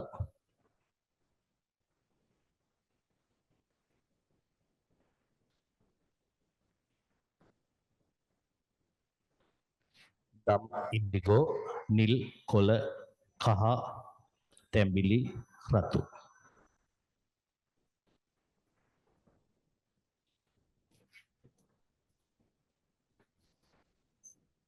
හරි ඊට පස්සේ පෘථිවියට මේ ආලෝක කිරණ ලැබෙන්නේ මෙන්න මේ විදිහට බලන්න මේ ආලෝක කිරණ ගත්තොත් එක කිරණයක මෙන්න මේ විදිහට තරංග දෙකක් තියෙනවා. ඔයාලට පේනවා මේකේ නිල් පාට තරංගයක් තියෙනවා රතු පාට තරංගයක් තියෙනවා. තියෙන්නේ කොහොමද? එකිනෙකට ලම්බකව. රතු පාට එක කොහොමද නම් කරලා තියෙන්නේ බලන්න. Electric field. නිල් පාට එක මැග්නටික් ෆීල්ඩ්. ඉලෙක්ට්‍රික් කියන්නේ විද්‍යුත්. මැග්නටික් කියන්නේ චුම්බක. එහෙනම් ඒකට තරංගය කියන වචනේ දාපුවම මොකද්ද? විද්‍යුත් චුම්බක තරංග. එහෙනම් සූර්යාලෝකයේ පෘථිවියට ලැබෙන්නේ මෙන්න මේ වගේ විද්‍යුත් චුම්බක තරංග විදියට. මොකද්ද මේ විද්‍යුත් චුම්බක තරංගයක් කියලා කියන්නේ? විද්‍යුත් තරංගයක් සහ චුම්බක තරංගයක් එකිනෙකට සම්බන්ධ වෙලා හැදෙන කිරණයකට අපි කියනවා විද්‍යුත් චුම්බක තරංගයක් කියලා. ලියමු අපි ඒකත්. සූර්යාලෝකය විද්‍යුත් චුම්බක තරංග ලෙස සූර්යාලෝකය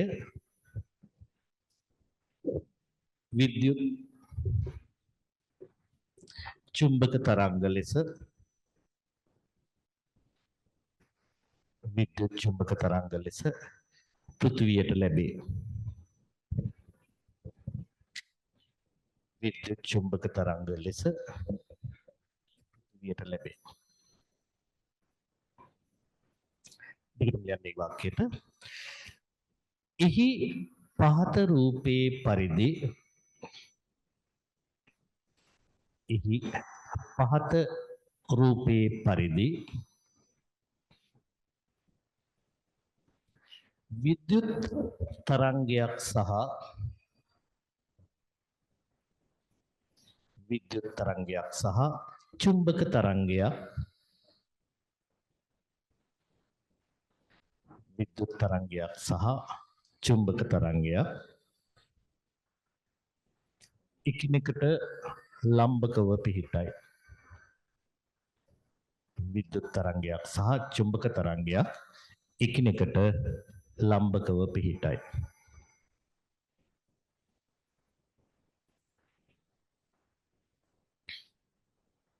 ඔයාලට දෙන ඊළඟ පින්තූර කොලේ මෙන්න මේ තරංගය print කරලා තියෙනවා. රූල් 6ක් ඉඳ තියාගන්න උතන විද්‍යුත් චුම්බක තරංගයක් කියන්නේ මොකක්ද කියලා හඳුනා ගන්න පොඩි රූප සටහනක් අතර. ඔයාලගෙන් අහන්නේ විද්‍යුත් චුම්බක තරංගයක් සෑදී ඇත්තේ කෙසේද? අහන්නේ. නමුත් අපි දැනගන්න ඕනේ විද්‍යුත් චුම්බක තරංගයක් කියපුවාම ඒකේ තේරුම මොකක්ද කියන එක අපිට දැනගන්න ඕනේ. ඒ නිසා පොඩි රූප සටහනක් අදින්නේ අලෝගම් උතන රූල් 6ක් ඉඳ තියන්න. හරි. අපි සංග්ලාස් දානවනේ. මොකද්ද සංග්ලාස් දාන එකේ අරමුණ? ලස්සනට ෆොටෝ ගහන්න නේ සංග්ලාස් එකක් දාලා ෆොටෝ ගහපුවම ලස්සනයි. ඒක අරමුණ. ඇත්තටම සංග්ලාස් එකකින් කරන්නේ මොකද්ද? අපේ ඇහැට එන ආලෝක ප්‍රමාණය අඩු කරන එක. එතකොට ඒ විදිහට හරියාකාරයෙන් ආලෝකයේ ශක්තිය අඩු කරන සංග්ලාස් වල තියලා තියෙන්නේ අපි අර කියනවා පෝලාරොයිඩ් වර්ගයේ සංග්ලාස් කියලා. එතකොට අපි ඒ වගේ එකක් ගන්න ගියපුවාම කණ්ණාඩි කඩෙන් පින්තූරයක් පෙන්වනවා බලන්න මේකේ මොනවද පේනවද කියලා නෑ. ඊට පස්සේ අර්ග දාලා බලන්න අන්න එතකොට පේනවා. එතකොට මේ පෝලාරොයිඩ් කණ්ණාඩියක් හඳුනගන්නේ කොහොමද? ඒකේ කරන්නේ පුතේ මේ විද්‍යුත් චුම්බක තරංග වලින් භාගයක් එකක් අයින් කරනවා. එක තරංගයක් අයින් කරලා අනිත් කොටස තමයි එවන්නේ. එතකොට අර එන ශක්ති ප්‍රමාණයෙන් භාගයක් අඩු වෙනවා. සමහර තියෙනවා නිකම්ම අර මොනවද ජනෙල් වලට අල්ලන වීදුරු වගේ ඒවා පාට කළා ඒක හරියන්නේ නැහැ. ඒක හරියන්නේ නැත්තේ. ඒක දැම්මොත් වෙන්නේ ඒකෙන් ශක්තියෙන් වැඩි පාරජම්බුල කිරණ ටික ඇහැට එනවා. දෘශ්‍ය කිරණ ටික අඩු වෙනවා. ඒතකොට මොකද වෙන්නේ? ඇහැට ලැබෙන පාරජම්බුල කිරණ ප්‍රමාණය වැඩි වෙලා ඇහැට හානි වෙන්න පුළුවන්. ඒ නිසා සංග්ලාස් නිකන් දාන්න එපා. හොඳ සංග්ලාස් එකක් කොහොමද තෝරගන්නේ? අපි ගත්තොත් දැන් අපි දන්නවා මේකේ මූල ධර්මය. සංග්ලාස් එකකින් කරන්නේ විද්‍යුත් චුම්බක තරංගයකින් එක තරංගයක් අයින් කරනවා. අනිත් තරංගය තමයි එවන්නේ ඇහැට. අපි සංග්ලාස් එකක් තෝරගද්දි මෙන්න මේම කරොත් අපිට පුළුවන් මේක පෝලාරොයිඩ්ද නැද්ද කියලා හරියටම තීරණය කරන්න. ගන්නවා එක සංග්ලාස් එකක් කොහොම ඒ જાතියෙම තව එකක් අරගෙන මේකට ලම්බකව මේ විදියට තියෙනවා. තියලා ඇහැ තියලා බලනවා. ඇහැ තියලා බලපුවාම එහා පැත්ත හරිනම් පේන්න බෑ. ඇයි? එකකින් එක තරංගයක් අයින් කරනවා ඒක උඩ තියපු අනිත් එකකින් අනිත් තරංගෙත් අයින් කරනවා. එතකොට මොකද්ද? ආලෝක කිරණ ඇහැට එන්නේ නැහැ. පෝලරයිඩ් හඳුන ගන්න පුළුවන් මෙන්න මේ විදිහට. ඒ වගේ උල්ට අදාළ නැහැ. තව එක වචනයක් අපි දැනගන්න ඕනේ මෙන්න මේක ගැන. මේ තියෙන්නේ ආලෝකයේ අඩංගු සියලුම කිරණ වර්ග. බලන්න එතකොට මැද තියෙනවා දෘශ්‍ය කොටස. වම් පැත්තේ තියෙනවා අදෝරක්ත කිරණ කාණ්ඩය. ඒ තුල තියෙනවා මයික්‍රෝවේව්, රේඩියෝ. ඒ වගේම දකුණු පැත්තේ තියෙනවා UV කිරණ කාණ්ඩය. ඒකට අයිති වෙනවා X-ray කිරණ, ගැමා කිරණ ඒ වගේ. ඒකයි මම කිව්වේ කිරණ කාණ්ඩයන් තුනක් මේ තියෙන්නේ කියලා. මැද තියෙන්නේ දෘශ්‍ය කාණ්ඩය. දකුණු පැත්තේ රතු පාටට පේන්නේ අදෝරක්ත කාණ්ඩය. ඊට පස්සේ වම් පැත්තේ අදෝරක්ත කාණ්ඩය. දකුණු පැත්තේ තියෙන්නේ පාරජම්බුල කාණ්ඩය. ඒ තුල වෙනත් කිරණ වර්ග තියෙන්න පුළුවන්.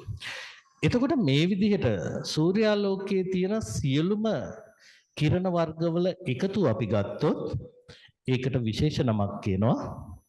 ඔලෙවල් මේ වචනේ අහලා තියෙනවද? විද්‍යුත් චුම්බක වර්ණාවලිය කියලා. විද්‍යුත් චුම්බක වර්ණාවලිය කියනවා. ඒකේ තේරුම තමයි ආලෝකයේ ඇති සියලුම කිරණවල එකතු ගත්තොත් ඒකට අපි කියනවා විද්‍යුත් චුම්බක වර්ණාවලිය කියලා. ඒකත් අපි වචනේ ඉගෙන ගන්න ඕන හින්දා ලියමු. ලියන්න ඊළඟ රූලෙන්.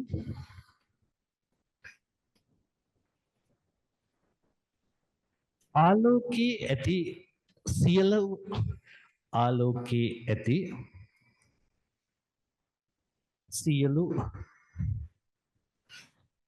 කිරණ වර්ගවල එකතුව ගත් විට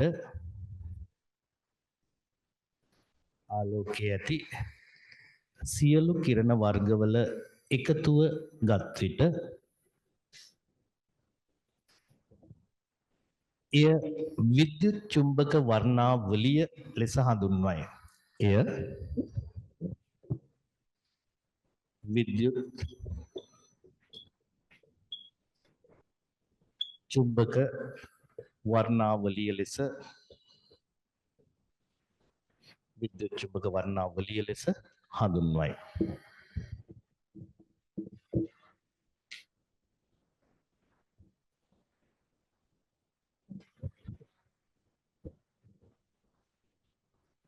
ඔන්න ආලෝකය ගැන කෙටි හැඳින්වීම. එතකොට අපි ශාක වර්ධනීය පැත්ත ගත්තොත් ශාක වර්ධනයේදී ආලෝකයේ ගුණාංගයන් තුනක් බලපානවා. බලන්න මොනවද ගුණාංගයන් තුන කියලා කියන්නේ? එකක් ආලෝක තීව්‍රතාවය. කොච්චර ආලෝක ශක්ති ප්‍රමාණයක් ලැබෙනවද? දෙවෙනි එක ආලෝක ගුණාත්මක භාවය. ආලෝකයේ අඩංගු වර්ණයන් මොනවද? තුන්වෙනි එක ආලෝක කාල සීමාව. කොච්චර පැය ගාණක් ආලෝකය ලැබෙනවද? ඔන්න ඔය අනුව ශාකයේ වර්ධනය වෙනස් වෙන්න පුළුවන්. අපි මෙතනදී කෘෂි කාලගුණික ඒකකයක ඔකෙන් දෙකයි මනින්නේ. මොනවද මනින්න දෙක? එකක් ආලෝක තීව්‍රතාවය, අනිත් එක ආලෝක කාල සීමාව. ආලෝකයේ ගුණාත්මක භාවය මනින්න යන්නේ නැහැ. නමුත් ඒකේ බලපෑම අපි කතා කරනවා ඉදිරියේදී. ලියන්න ඊළඟ රූලෙන්. ශාක වර්ධනයේදී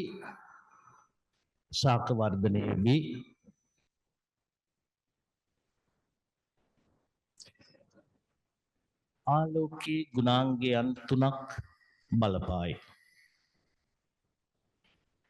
ශාක වර්ධනයේදී ආලෝකයේ ගුණාංගයන් තුනක් බලපායි.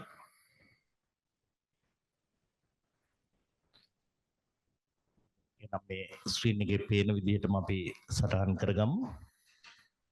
අංක 1 ආලෝක තීව්‍රතාවය. අංක 1 ආලෝක තීව්‍රතාවය.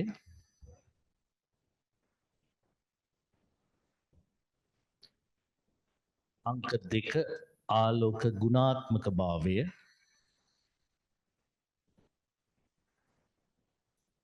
අංක 2 ආලෝක ගුණාත්මක භාවය.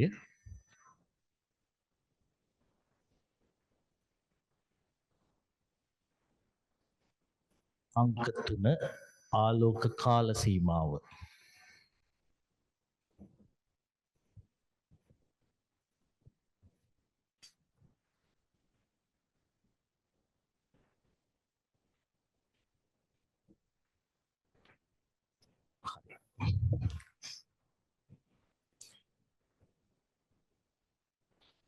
අපි ඔකින් ඉස්සෙල්ලාම කතා කරනවා ලියන්න අනුමාත්‍රිකාව විදියට ආලෝක තීව්‍රතාවය මැනීම. ආලෝක තීව්‍රතාවය මැනීම.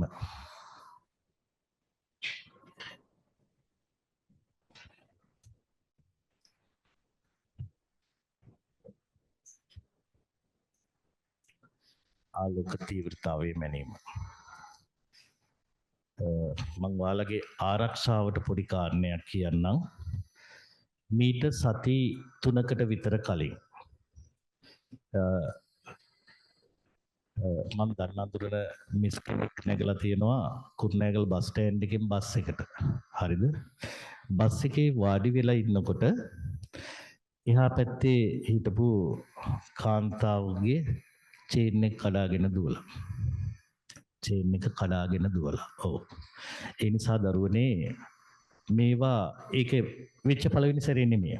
ඒ වගේ අවස්ථා ගණනාවක වෙලා තියෙනවා කඩාගෙන දුවනවා ඉතින්. ඒ මිනිස්සුන්ට පුරුදුයි මේ වැඩේ. ඒ වුණාට ඒක සමහර වෙලාවට මේ මිනිස්සු පිටිපස්සේ පන්නන්නෙත් නෑ කවුරුත්. හේතුව දැල්පියක්වත් තිබිලා ඇදලා දැම්මුත් නේ. ඒ නිසා චුට්ටක් ආභරණ පැළඳගෙන ඉන්න එපා ඔයාලා. හවුද? ඊට පස්සේ මේ සිද්ධිය උනේ 2019 විතර. කන්තලේ පැත්තේ ඉඳන් ආපු දරුවෙක්ගේ පිරිමි දරුවෙක්. ඊට පස්සේ මෙයා ඔය ටවුන් එකෙන් පොඩ්ඩක් ඇතුලේ අර ටිකක් පාරක යනකොට නිකන් අර කුඩු ගහන ඩයල් ඉන්නේ අන්න ඒ වගේ කෙනෙක් ඇවිල්ලා පෙරසියක් දෙනවා කියලා තගෙන්න ඉල්ලලා. ඊට පස්සේ මෙයා ඉතින් ටිකක් දුර දන්නේ. ඊට පස්සේ පර්ස් එක අරගෙන 100 දෙන්න යනකොට පර්ස් එකත් අරගෙනම ගිහිල්ලා. හරිද? ඒ තව සිද්ධියක්. ඊට පස්සේ තව දරුවෙක්ගේ ස්ටෑන්ඩ් එකේදී අනේ මේ පොඩ්ඩක් දෙන්නකෝ ගෙදරට කෝල් එකක් ගන්න කියලා ෆෝන් එක ඉල්ලගෙන ෆෝන් එක අරගෙන දුවලා. ඒ නිසා බොහොම පරිස්සම් වෙන්න විශේෂයෙන්ම පන්තියට එනකොට පුතේ කෙලිම මේන් රෝඩ් පාවිච්චි කරන්න ඔය අතුරු මාර්ග පාවිච්චි කරන්න එපා. මම දැකලා තියෙනවා ඔය පාර්ක් එක පැත්තේ අතුරු පාරෙන් තමයි ගොඩක් කට්ටිය ඉන්නේ. යන්න එපා. යම් යම් ගැටලු ඇති වෙන්න පුළුවන්. ඒ නිසා ඔයාලා ප්‍රධාන පාරෙන්ම පාවිච්චි කරන්න. ඒ ඔයාලගේ ආරක්ෂාවට.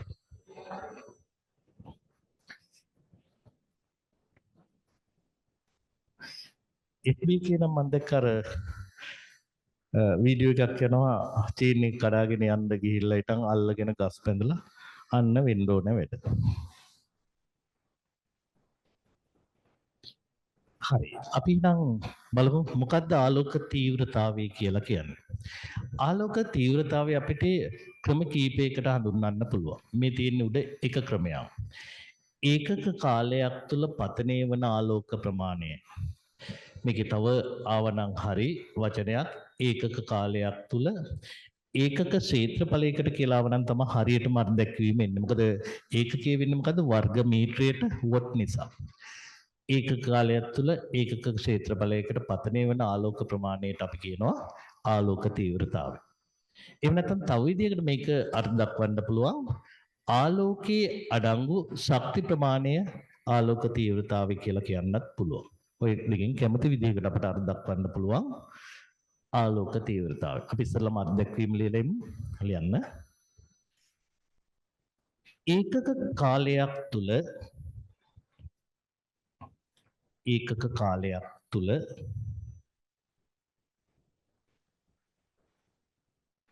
ඒකක කාලයක් තුල කමා ඒකක ක්ෂේත්‍රඵලයකට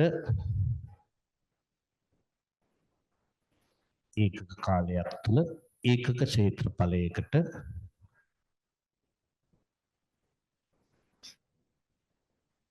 පතනය වන ආලෝක ප්‍රමාණය පතනය වන ආලෝක ප්‍රමාණය පතනය වන ආලෝක ප්‍රමාණය ආලෝක තීව්‍රතාවය ලෙස හඳුන්වයි. ආලෝක තීව්‍රතාවය ලෙස හඳුන්වයි.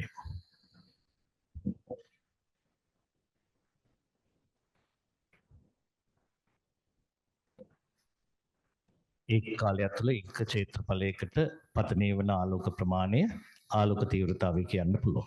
ඒ වගේම තව විදිහකට අපිට කියන්න පුළුවන් ආලෝකයේ අඩංගු ශක්ති ප්‍රමාණය ආලෝක තීව්‍රතාවය කියලා. දිගට මේ ඡේදයක් විදිහට ලියන්න ඒ වාක්‍යයටම. එසේම ආලෝකයේ අඩංගු ශක්ති ප්‍රමාණය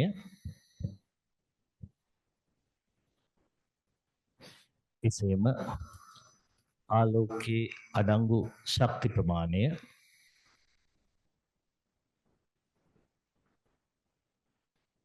ආලෝකයේ අඩංගු ශක්ති ප්‍රමාණය ආලෝක තීව්‍රතාවය ලෙසද හැඳින්විය හැක. ආලෝකයේ අඩංගු ශක්ති ප්‍රමාණය ආලෝක තීව්‍රතාවය ලෙසද හැඳින්විය හැක.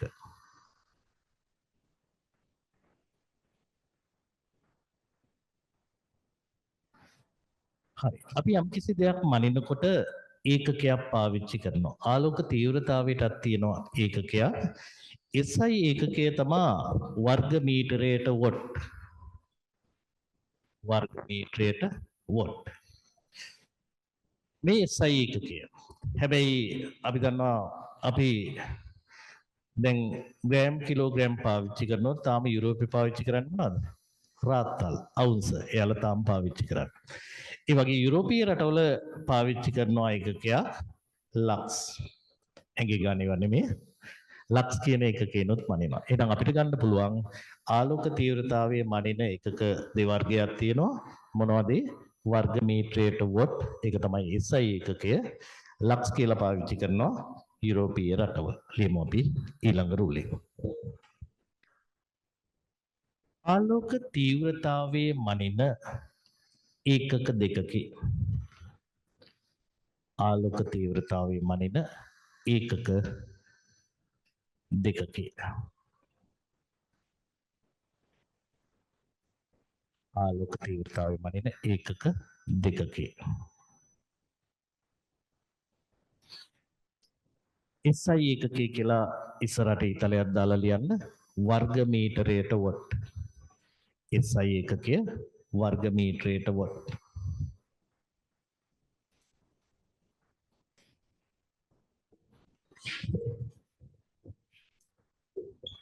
SI එකකය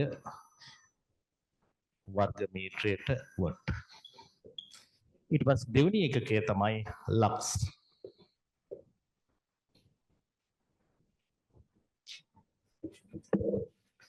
හරි. ඔය කියන එකක දෙවර්ගයෙන් අපිට ආලෝක තීව්‍රතාවය මනින්න පුළුවන්.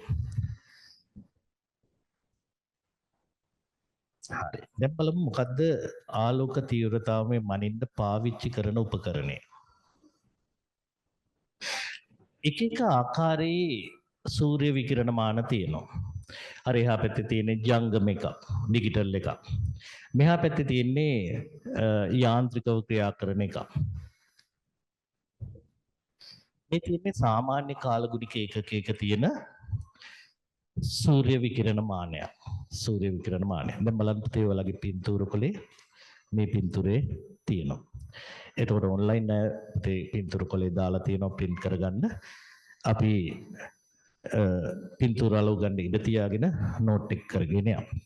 එහෙනම් අපි ඉස්සෙල්ලාම හැඳින්වීමක් කරමු. මේ ආලෝක තීව්‍රතාවය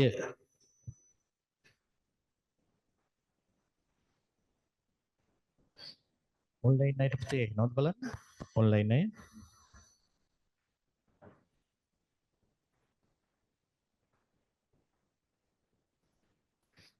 ඔන්ලයින් අයට පැහැදිලිව එනවද බලන්න. රිප්ලයි එකක් දෙන්න. ඔයාලා කතා කරනවා නම් වඩා හොඳයි පුතේ. ඔන්ලයින් අය පැහැදිලිව එනවද?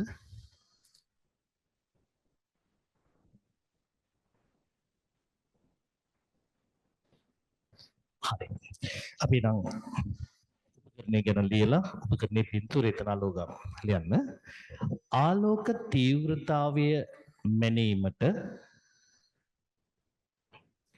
ආලෝක තීව්‍රතාවය මැනීමට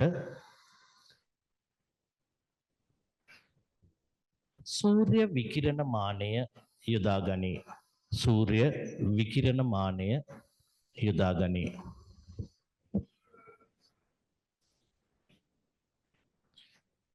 ආලෝක තීව්‍රතාවය මැනීමට සූර්ය විකිරණමානය යොදා ගනී.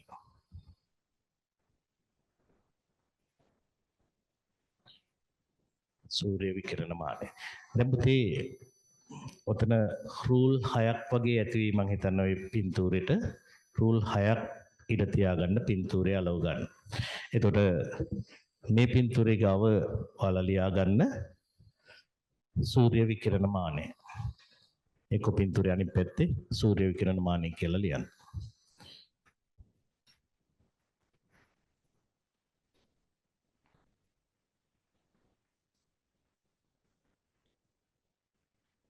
රූල් 6ක් ඉඩ ඇතිවීද බලන්න.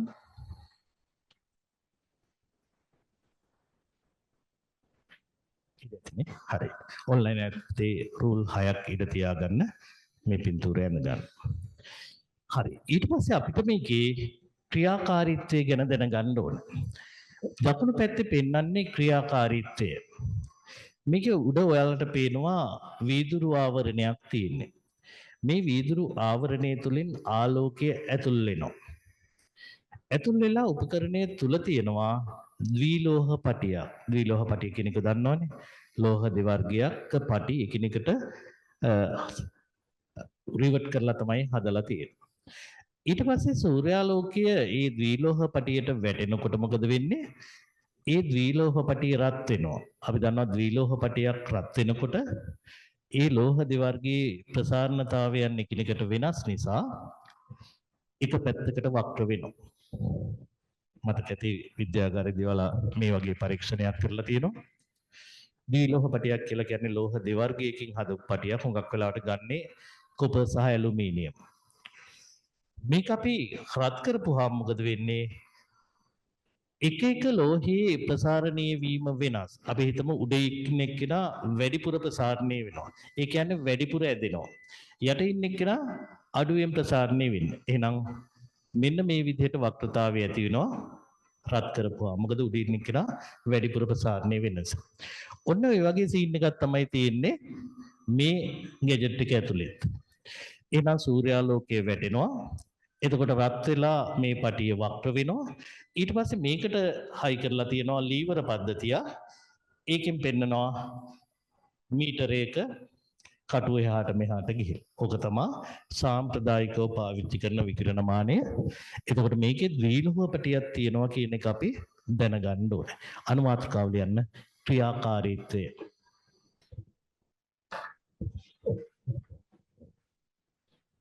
ක්‍රියාකාරීත්වය.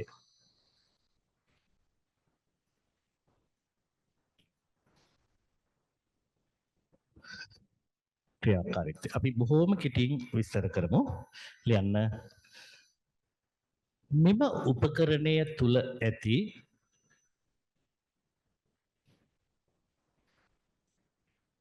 මෙම උපකරණය තුල ඇති ද්විලෝහ පටිය මතට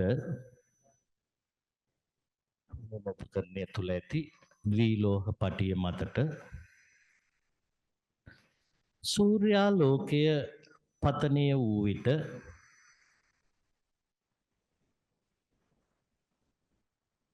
සූර්යාලෝකය පතනය වූ විට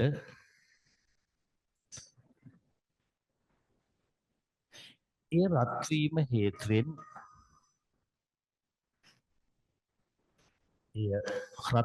හේතුවෙන්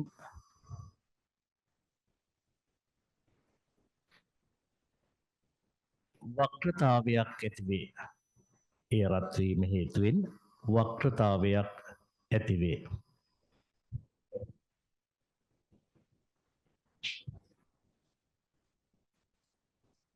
හරි. මේක වක්‍ර වෙනවා. ඊට පස්සේ ඒකට සම්බන්ධ කරලා තියෙනවා ලීවර පද්ධතිය. එතකොට මොකද වෙන්නේ? මේ වක්‍ර වීම අඩු වැඩි වීම ප්‍රස්ථාර කුලයක සටහන් වෙනවා. එතනින් එහාව අපි කතා කරන්නේ නැහැ. ලියන්න දිගටම. එම වක්‍රතාවය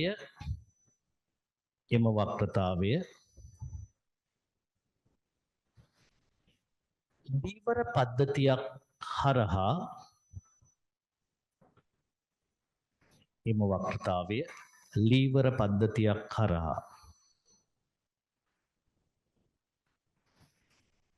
ප්‍රස්ථාර කොලයක සටහන් වීමට ලීවර පද්ධතියක් හරහා ප්‍රස්ථාර කොලයක සටහන් වීමට සලස්වා ඇත. ලීවර පද්ධතියක් හරහා ප්‍රස්ථාර කොලයක සටහන් වීමට සලස්වා ඇත. එම ප්‍රස්ථාරයෙන් ආලෝක තීව්‍රතාවය මැනගත හැක. එම ප්‍රස්ථාරයෙන් ආලෝක තීව්‍රතාවය මැනගත හැක. එහෙම නැත්නම් සමහර වෙලාව ඒ වගේ තියෙනවා මීටරයක්. මීටරේ කටුවෙන් අපිට බලා ගන්න පුළුවන් කොච්චරද කියලා. මොකද අපිට ඒ වගේ එකක් පාවිච්චි කරොත් ඒ වෙලාවේ විතරයි අපිට බලා ගන්න පුළුවන්. අපි දවසම දත්ත ගන්නවා නම් අර වගේ ප්‍රස්ථාරයක් තියෙනවා නම් අපිට දවල් 12ට කොහොමද එකට කොහොමද හවස කොහොමද කියලා ප්‍රස්ථාරයෙන් අපිට ලබා ගන්න පුළුවන්. හරි. ඊට පස්සේ අපි දැනගන්න ඕනේ මේක හයි කරන්නේ කොහොමද කියලා. ලියන්න සවිකිරීම.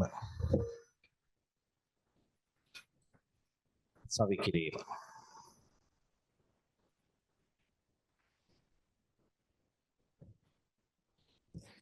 අපි සාමාන්‍යයෙන් පොළොව මට්ටමේ ඉඳන් මීටර 1.5ක් විතර උසින් තමයි මේක සවි කරන්නේ. මේ උස මීටර 1.5ක් පමණ උස වෙන්න ඕනේ. හුඟක් වෙලාවට කාලගුණික ඒකකයක නම් මේක කොන්ක්‍රීට් කුළුණක් මත තමයි හයි කරලා තියෙන්නේ. ලියමු සවි කිරීම. පොළොව මට්ටමේ සිට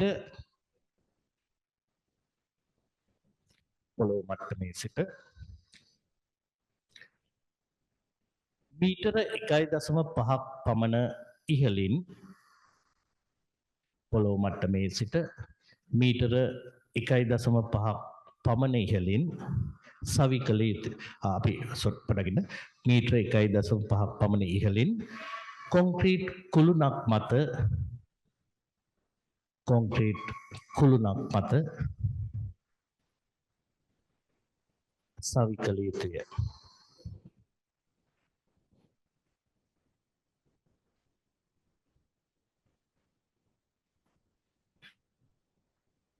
ඔන්න එහෙනම් එක උපකරණයක් ගැන කතා කරලා අවසానයි. අපි මනිනවා කියපු අනිත් පරාමිතිය මොකද්ද? ආලෝක කාල සීමාව. කියන්න ආලෝක කාල සීමාව මැනීම.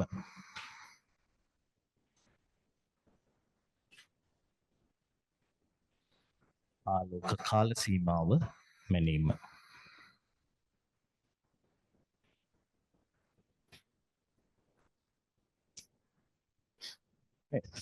කෙනෙකුට තර්ක කරන්න ඉතින් උග මයින්ඩ් දෙයක් තියෙනවා උදේ 6ට එළිය වැටෙනවා හවස 6ට කරුවල වැටෙනවා පැය 12යිනේ ඔකයි මයින්ඩ්ෙම නෑ මෙතනදී අපි බලන්නේ දීප්තිමත් සූර්යාලෝකය ලැබෙන පැය ගණන ආලෝක කාල සීමාව කිව්වට අපි එතනදී සැලකිල්ලට ගන්නේ මොකද්ද හොඳින් ආලෝකයේ දීප්තිමත් සූර්යාලෝකය ලැබෙන පැය ගාන තමයි අපි මනින්නේ ඒක අපි ඉස්සෙල්ලාම ලියාගෙන ඉමු ලියන්න මෙහෙම කිසියම් දිනක දීප්තිමත් සූර්යාලෝකයේ ලැබෙන පැය ගණන කිසියම් දිනක දීප්තිමත් සූර්යාලෝකයේ ලැබෙන පැය ගණන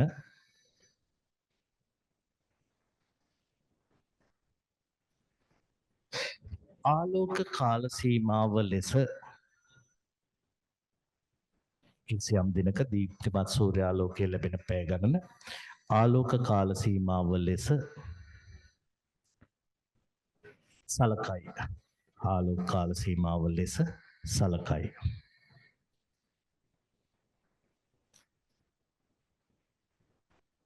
එහෙනම් ආලෝක කාල සීමාව කියලා මනින්නේ අපි හොඳින් ආලෝකය ලැබෙන පැය ගණන. මොකක්ද ඒකට පාවිච්චි කරන උපකරණය අපි කිව්වේ සූර්ය දීප්තමානය. දිගටම ලියන්න. මේ සඳහා සූර්ය දීප්තමානය භාවිත කරයි. මේ සඳහා සූර්ය දීප්තමානය භාවිත කරයි.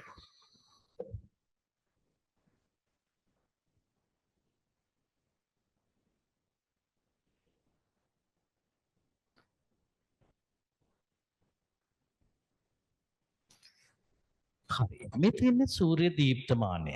මේකේ ලොකු වීදුරු ගෝලයක් තියෙනවා ඔය විදිහට. ඒ වගේම වීදුරු ගෝලය සවි කරලා තියෙන වේදිකාවක් තියෙනවා. මේකට වඩා මෙන්න මේ පින්තූරේ පැහැදිලි. බලන්න. ඔය විදිහට වීදුරු ගෝලයක් තියෙනවා. වීදුරු ගෝලයේ යටින් ඔයාලට පේනවා අර්ධ කවාකාර කොටසක් තියෙනවා. ඒකට අපි කියනවා මොකක් කියලාද? වේදිකාව කියලා. වේදිකාව කියලා කියනවා. එතකොට මේකෙදින් අපි මනින්නේ මෙහෙමයි. දවල් කාලයේදී හොඳට සූර්යාලෝකය ලැබෙනකොට මේ සූර්යාලෝකයේ පතනය වෙනවා වීදුරු බෝලයට. අපි දන්නවා උත්තල කාචයකට ආලෝකයේ පතනය වුණාම මොකද වෙන්නේ? එක තැනකට නාභිගත වෙනවා. මතක ඇති O level කාලේ 6 7 පන්තියේදී උත්තල කාචයක් එළියට අරන් ගිහලා පුළුන් කෑල්ලක් තියලා පුළුන් කෑල්ල පත්තු කරනවා. හරිද? ඒ වගේ මේකෙත් වීදුරු ගෝලයේ මතට වැටෙන ආලෝකය ඊට පහළින් තියෙන ওই අර්ධ කවාකාර කොටසට නාභිගත වෙනවා. ඒකට අපි කියනවා වේදිකාව කියලා. ඒ වේදිකාව මත තියලා තියෙනවා මෙන්න මේ වගේ කඩදාසියක්. මේ වගේ කඩදාසියක් අපි තියලා තියෙනවා. ඊට පස්සේ මේ කඩදාසියේ සටහන් කරලා තියෙනවා ওই ඉලක්කම් ටිකක් උඩින් දාලා තියෙන්නේ 9 12 ඒ වගේ පැය ගාන තමයි එතනින් නිරූපණය කරන්නේ. පැය ගාන එතනින් නිරූපණය කරනවා. ඊට පස්සේ මේ කඩදාසියේ තියලා තියෙනවා අර වේදිකාව මත මේක තියලා තිබ්බාම මේකට නාභිගත වෙන සූර්යාලෝකය නිසා මේ කඩදාසිය යම් කිසි පිලිසීමකට එහෙම නැත්නම් වර්ණ විරංජනය වීමකට ලක් වෙනවා. දැන් බලන්න මෙන්න මේ කොටසෙම මේකේ මේ තියෙන්නේ නාභිගත වෙච්ච ස්ථාන. එතකොට එතන අර කළු පැහැය නැති වෙලා යනවා. විරංජනේ වීමක් වෙනවා.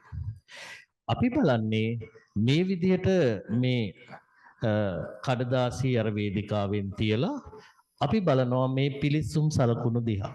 දැන් බලන්න. මෙතන තියෙනවා 9 ඉලක්ක. මේ කියන්නේ උදේ 9. එහෙනම් මේක මොකද්ද? පැයෙන් පැය 8 7. මෙතන 10 11 12. දැන් බලන්න සූර්යාලෝකයේ ලැබිලා තියෙන්නේ කොයි වෙලාවෙද? මෙතන 9 මෙතන 8. මෙන්න මේ පොඩි කොටස පැය භාගයක් විතර හොඳට අවුව වැටලා තියෙනවා. ඒකනේ විරංජන වෙලා තියෙන්නේ. ඊට පස්සේ 8 ඉඳන් 9 වෙනකන් එච්චර නෑ. මෙන්න මෙතන පොඩි ඩොට් එකක් තියෙනවා මෙතන. ඒ කියන්නේ 8 ඉඳන් 9 වෙනකන් සමහරට අහසේ වලාකුලින් බර වෙලා තියෙන්න පුළුවන්. ඊට පස්සේ 9න් පස්සේ සැරෙන් සැරේ මේ ඩොට් කීපයක් තියෙනවා. ඊට පස්සේ 10 ඉඳන් 11 වෙනකොට 10 කාලේ ඉඳන් 11 වගේ වෙනකන් හොඳට අවුව වැටලා තියෙනවා. ඊට පස්සේ මෙතන 11 ඉඳන් 12 වෙනකන් ආපහු සැරෙන් සැරේ අවුව වැටලා තිනවා. 12න් පස්සේ අවුව වැටලම නැහැ. නේද? එහෙනම් අපි මොකද්ද මේකෙදි ගන්නෙ? මේ පිලිස්සුම් සලකුණේ දිග අනුව අපිට කියන්න පුළුවන් කොච්චර පැය ගාණක් දීප්තිමත් සූර්යාලෝකය ලැබිලා තියෙනවද කියලා. පැහැදිලිද ඒක? ඔව්. ඒතකොට අපි මේ වගේ සටහනක් විභාගයට ආවොත් ඔයාලා ඒක හඳුනා ගන්න හැකියාව තියෙන්න ඕනේ. හරි. අපි අවසන් මොකද ලියු? සූර්ය දීප්තමානය භාවිත කරයි. එහෙනම් එතන පුතේ ඉර තියාගන්න අර වගේම රූල් 6ක්. මෙන්න මේ පින්තූරය අලුව ගන්න. මේ පින්තූරේ තියෙන ඔයාලගේ පින්තූර කොලේ මේකට කැම්බල් දීප්තමානය කියලාත් කියනවා. කැම්බල් කියන විද්‍යාඥයා තමයි මේක හදලා තියෙන්නේ. ඒ හින්දා කැම්බල් දීප්තමානය කියලාත් කියනවා. ඒක උතන අලව ගන්න ඕනේ.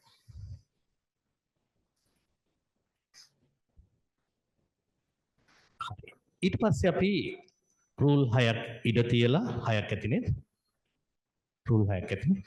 ලියන්න අනුමාත්‍රකාවක් ක්‍රියාකාරීත්වය.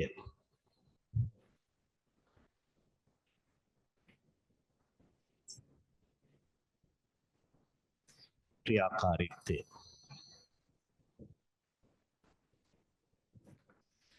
අපි විස්තර කරමු. මෙහි ඇති වීදුරු ගෝලය මෙහි ඇති වීදුරු ගෝලය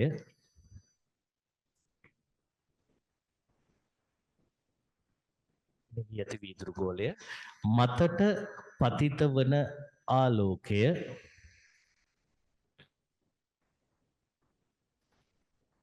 මෙහි ඇති වීදුරු ගෝලය මතට පතිත වන ආලෝකය ඊට පහළින් ඇති වේදිකාවට නාභිගත වේ. ඊට පහළින් ඇති වේදිකාවට නාභිගත වේ. ඊට පහළින් ඇති වේදිකාවට නාභිගත වේ.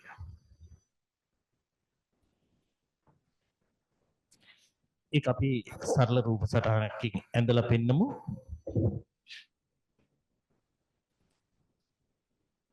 මෙන්න තියෙනවා වීදුරු ගෝලය. මේ තියෙන වේදිකාව.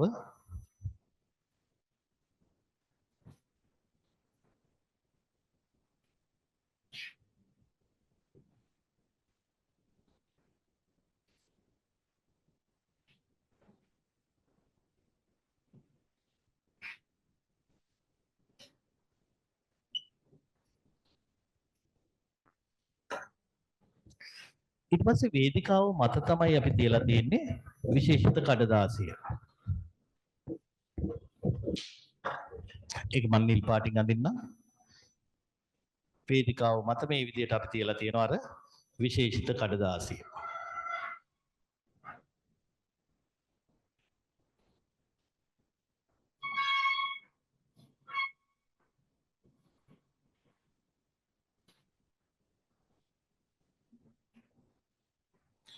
විශේෂිත කඩදාසිය.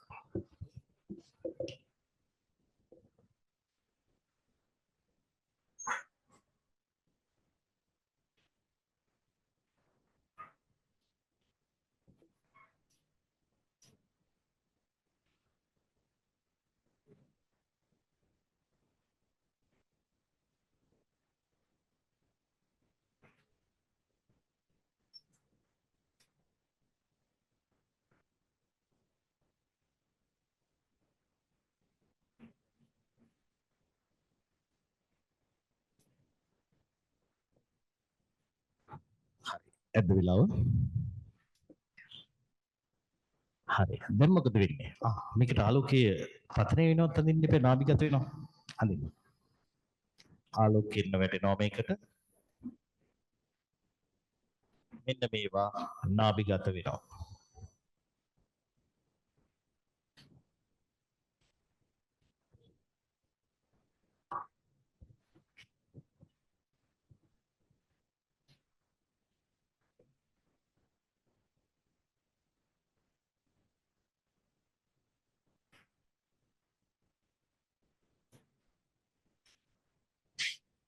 හරි. දැන් මොකද වෙන්නේ?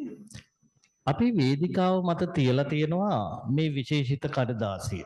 එතකොට කඩදාසිය මතට තමයි මේ ආලෝකයේ නාභිගත වෙන්නේ. එතකොට එතන උෂ්ණත්වය වැඩි වෙලා මොකද වෙන්නේ? කඩදාසියේ පිලිසුම් සලකුණු එහෙම නැත්නම් විරංජනේ වූ සලකුණු ඇති වෙනවා. ඒකේ දිග අණුව තමයි අපි මොකද්ද මේ කොච්චර ආලෝකය ලැබෙනවද කියලා කාලයක් ලැබෙනවද කියලා තීරණය කරන්න. ලියන්න පහලින්. වේදිකාව මත තබා ඇති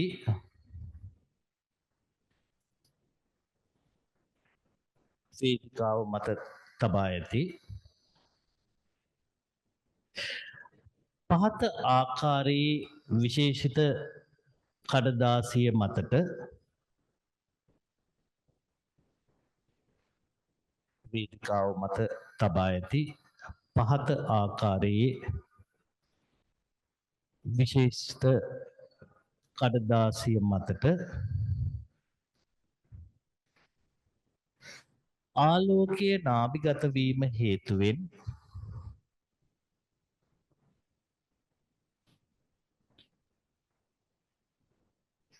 ආලෝකය නාභිගත වීමෙන්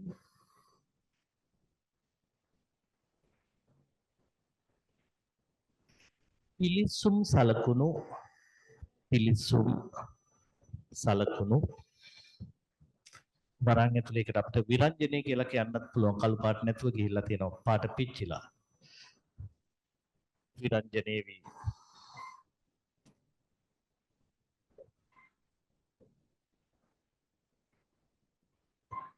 වරන් ඇතුලේ යන්න විරංජනේ වීම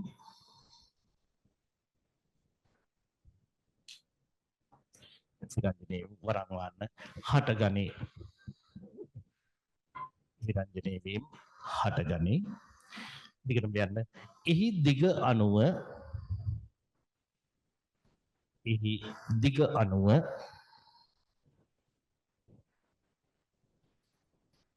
ආලෝකයේ ලැබුණු පැය ගණන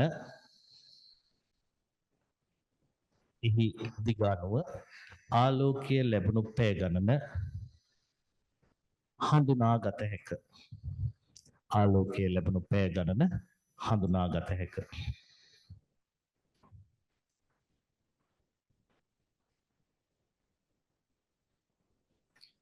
ආලෝකයේ ලැබුණු පැය ගණන හඳුනාගත හැක. ඔන්න මේ පින්තූරය වලගේ පින්තූර කොලේ තියෙනවා. ඒකට රූල් 6ක වගේ ඉඩක් තමයි යන්නේ. ඒකොතින්ද අලව ගන්න ඕනේ.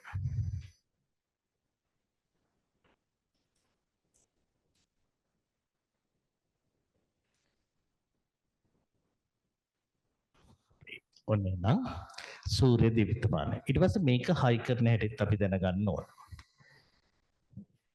දැන් බලන්න.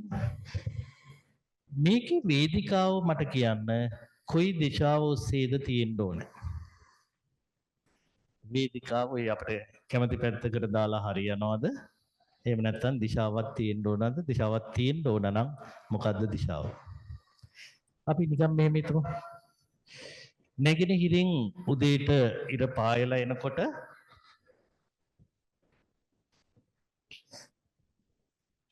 ඉර පායලා එනකොට වීදුරු ගෝලයේ මතට වැටලා පිලිසුම් සලකුණ ඇති වෙන්නේ බස්නාහිර පැත්තේ නේද?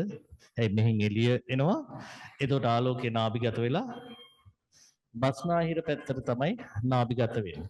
මධ්‍යාහ්නය වෙනකොට මේ හරියට. හවස් වෙනකොට මෙහාට. එහෙනම් මේ වේදිකාව තියෙන්න ඕනේ කොයි දිශාව ඔස්සේද? ඔව් නැගෙනහිර බටහිර දිශාව ඔස්සේ තියෙන්න ඕන. නැත්නම් උතුරු දකුණු දිශාව ඔස්සේ තිබ්බට මේ වැඩේ කරන්න බෑ. තියන්න උපකරණයේ සවිකිරීම. මේකත් මීටර 1.5ක් උසින් කොන්ක්‍රීට් කුළුණක් මත තමයි අර වගේම හයි කරන්නේ. උපකරණයේ සවිකිරීම ලියන්න මීටර 1.5ක් උස මීටර 1.5ක් උස කොන්ක්‍රීට් කුළුණක් මත සවි කළ යුතුය. මීටර 1.5ක් උස කොන්ක්‍රීට් කුළුණක් මත සවි කළ යුතුය.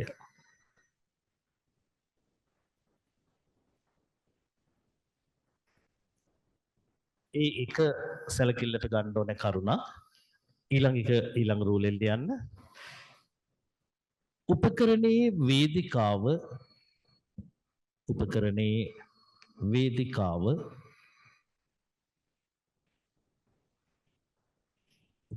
වේදිකාව මොකද්ද දිශාව? නැගෙනහිර බටහිර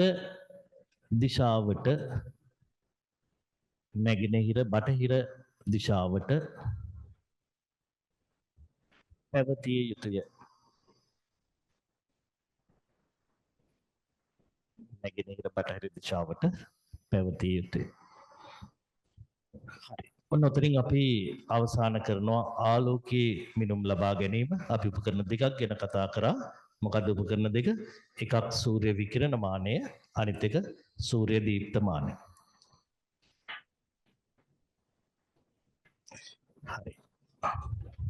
අපිට ලබන සතියේ තියෙන්නේ වර්ෂාපතනය මනිනාකාරය ගැන කතා කරන්න සහ ඊට අදාළ පොඩි ගණනය කිරීම ටිකක් ප්‍රස්ථාරයක් ගැන එහෙම කතා කරන්න තියෙනවා. හරි.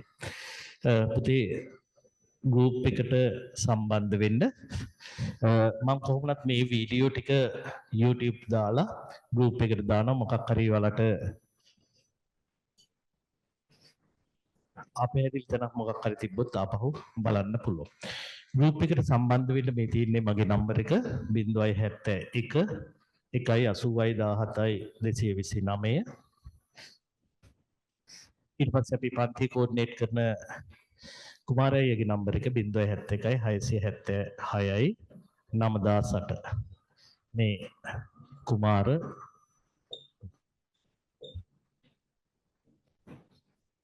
ඔයාලා WhatsApp message එකක් දාන්න මට group එකට සම්බන්ධ වෙන්න 2028 ඇග්‍රි කියලා දැම්මත් ඇති. ඒකට මම දන්නවා අපි දෙන්නටම දාන්න WhatsApp message එක 2028 ඇග්‍රි group එකට join කරන්න කියලා. ඒකට link එක වන්නම්. ඒකේ තියෙනවා අර අදාළ මේ වීඩියෝ අදාළ document ඒ සියල්ල තියෙනවා. හරි. එහෙනම් අදට පන්තිය නවත්තමු. ආයුබෝවන් දරුවෝ.